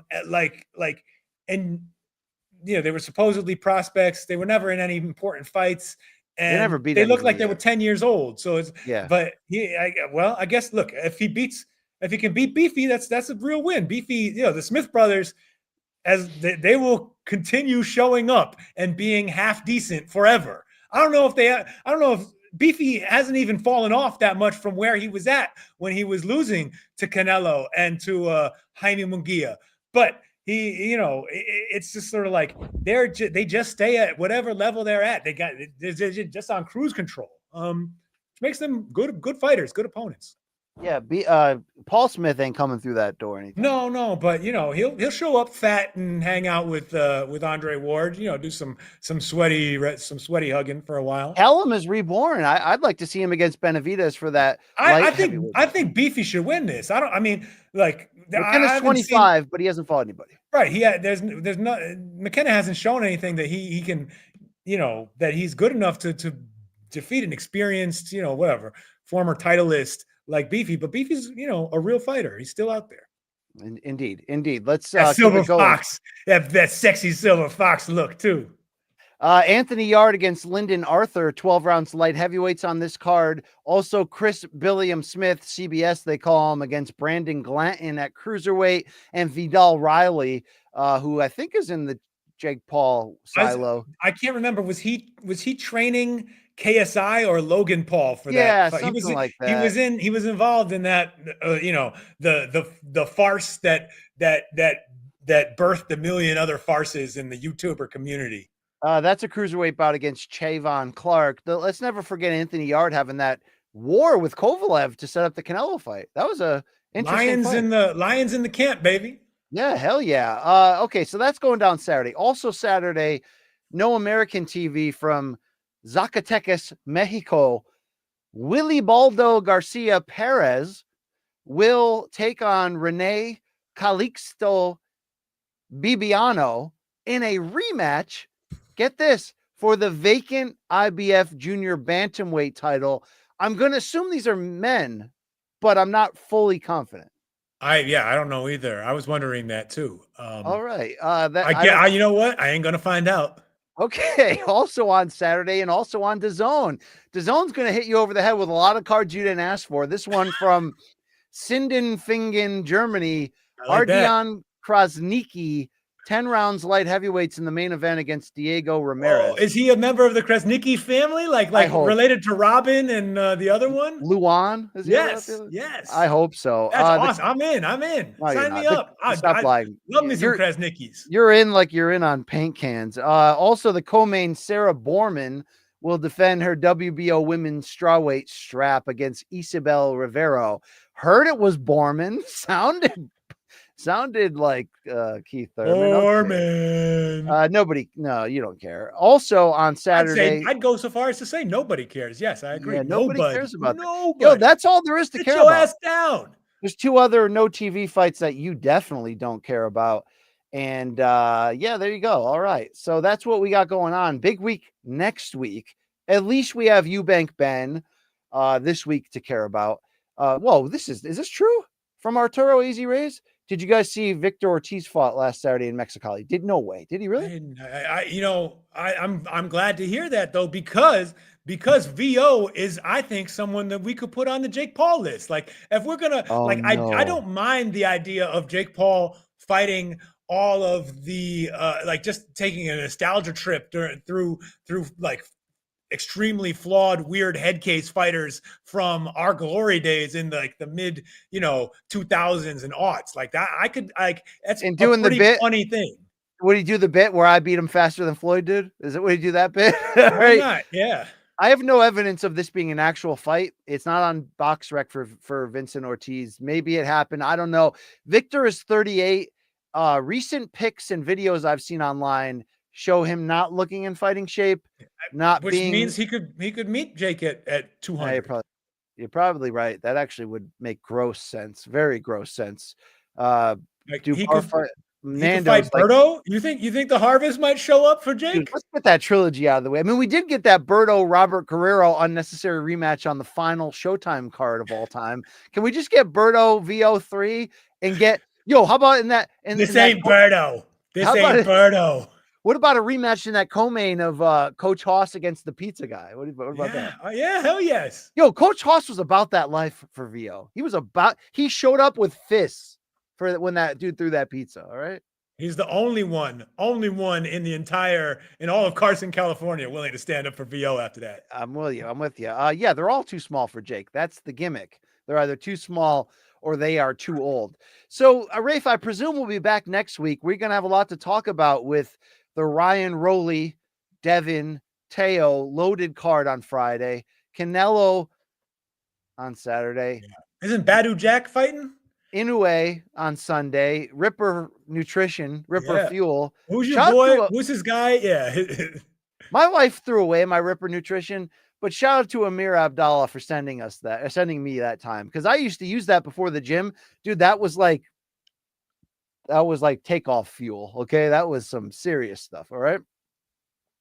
We're going to get some BC experience tomorrow. It's not going to be at 4. It's going to be earlier. I'll tweet it maybe around the 1 p.m. time, but check that out. Rafe, anything you want to tell these people about your life, your future on this earth? I wanted to know. I'm still thinking about Jake Paul. Like, he's balding, right? Like, it looks like that hair is getting real thin up there. And he's doing all kinds of weird shit to like tease it up and whiz like I don't know, twist it into a weird little nest up there. Like, he's gonna have to go see hair transplant. I was gonna say he might have to go see the other Turkey, the nation of Turkey, and get some plugs put in there before it gets too obvious that he about to be bald. Like, I don't know. I never had any concerns or issues with the future of balding. The ED is another issue. Yeah, well, that's a major issue. My dad has a very, very full head of hair, as do many in his family, although I don't think it's the dad connection that just dictates this. But waking up with bedhead here, does it look like I'm losing the battle a little right here? Does it look like I'm beginning? Haven't you always had that sort of, widow's peaky hairline? That's an even hairline, right? I'm not thin. I don't think I'm Oh, you ain't thin. No. No, I'm definitely not thin. You got any holes there? Nothing. I mean, I got a couple, but we ain't gonna put them on camera right now. I think mine is pretty full too. Okay. We've been through this, man. I'm like a liger here. I got different colors on every part. Yeah, you do. Yeah, you do. I've seen them all. John Fury versus Jake Paul. That'd be a hell of a fight. Hell yes, I'm in. Pick on somebody your own size. We got it right there, dude. I would tune the hell into that. They have to do that in a historic location out there in the Council Estate with the black pots cooking around a bunch of men, real men, bare knuckle, standing around outside. Yeah. And we'll settle this once and for all. God, yeah. Shout out to all you people. The WBC Google Maps belt. Shout out to dude. Thurman's hairline is wild right now, but he's fighting the good fight. So shout out to that. All the thick hair gang, both high and low. I will pull that ponytail, Keith, end his life. Shout out to the Irish crew, the 80K crew. I promise we're going to get sound drops soon. I just need an education on this system so that I can start pumping elements into. I'm just lazy, but I'm going to get through it. My heart is still broken from the iPad. It really is. I was that close to getting all of our drops back within. Your heart will go on. All right. Near, far, wherever the hell you are. You're at Rafe Boogs on Twitter. Hey, are you employed right now? No. Will you be? Hopefully. I mean, I got a little bit of freelance income trickling in. Okay. I'm working, but I'm not flush. Don't forget, I DoorDashed for 3 months after Showtime Boxing died. I know that you did. I wanted you to become a door dashing content creator. That would have been fun. That a lot of people wanted that out of me. I'm like, no, this is my time. Okay, this is my time to give back to the community. Good for all you, right? man. Good for you. Yeah. Way to have some dignity, a little bit of backbone for once. Yeah, I probably wore my car down more than it was necessary. Yeah, that's the thing. Like some of the, like I worry about some of these things I could be doing, but would I just be hustling backwards? You would be. It's almost like being in your own GTA video game where you're the star, though. Like there is a fun element to it. Zoe, I know. Hold on. All right, that's the show we got for today. Check me out. I'm going to tweet out, but we're going to BCX ramble that shit tomorrow. I don't know what else is coming in the future. Hopefully you guys are doing well. There's a great outro that you're about to listen to that was written by the great Anthony Weller of Head Change, a fantastic band. Enjoy it, Rafe. One more, say something to the people, maybe 2 words. We out.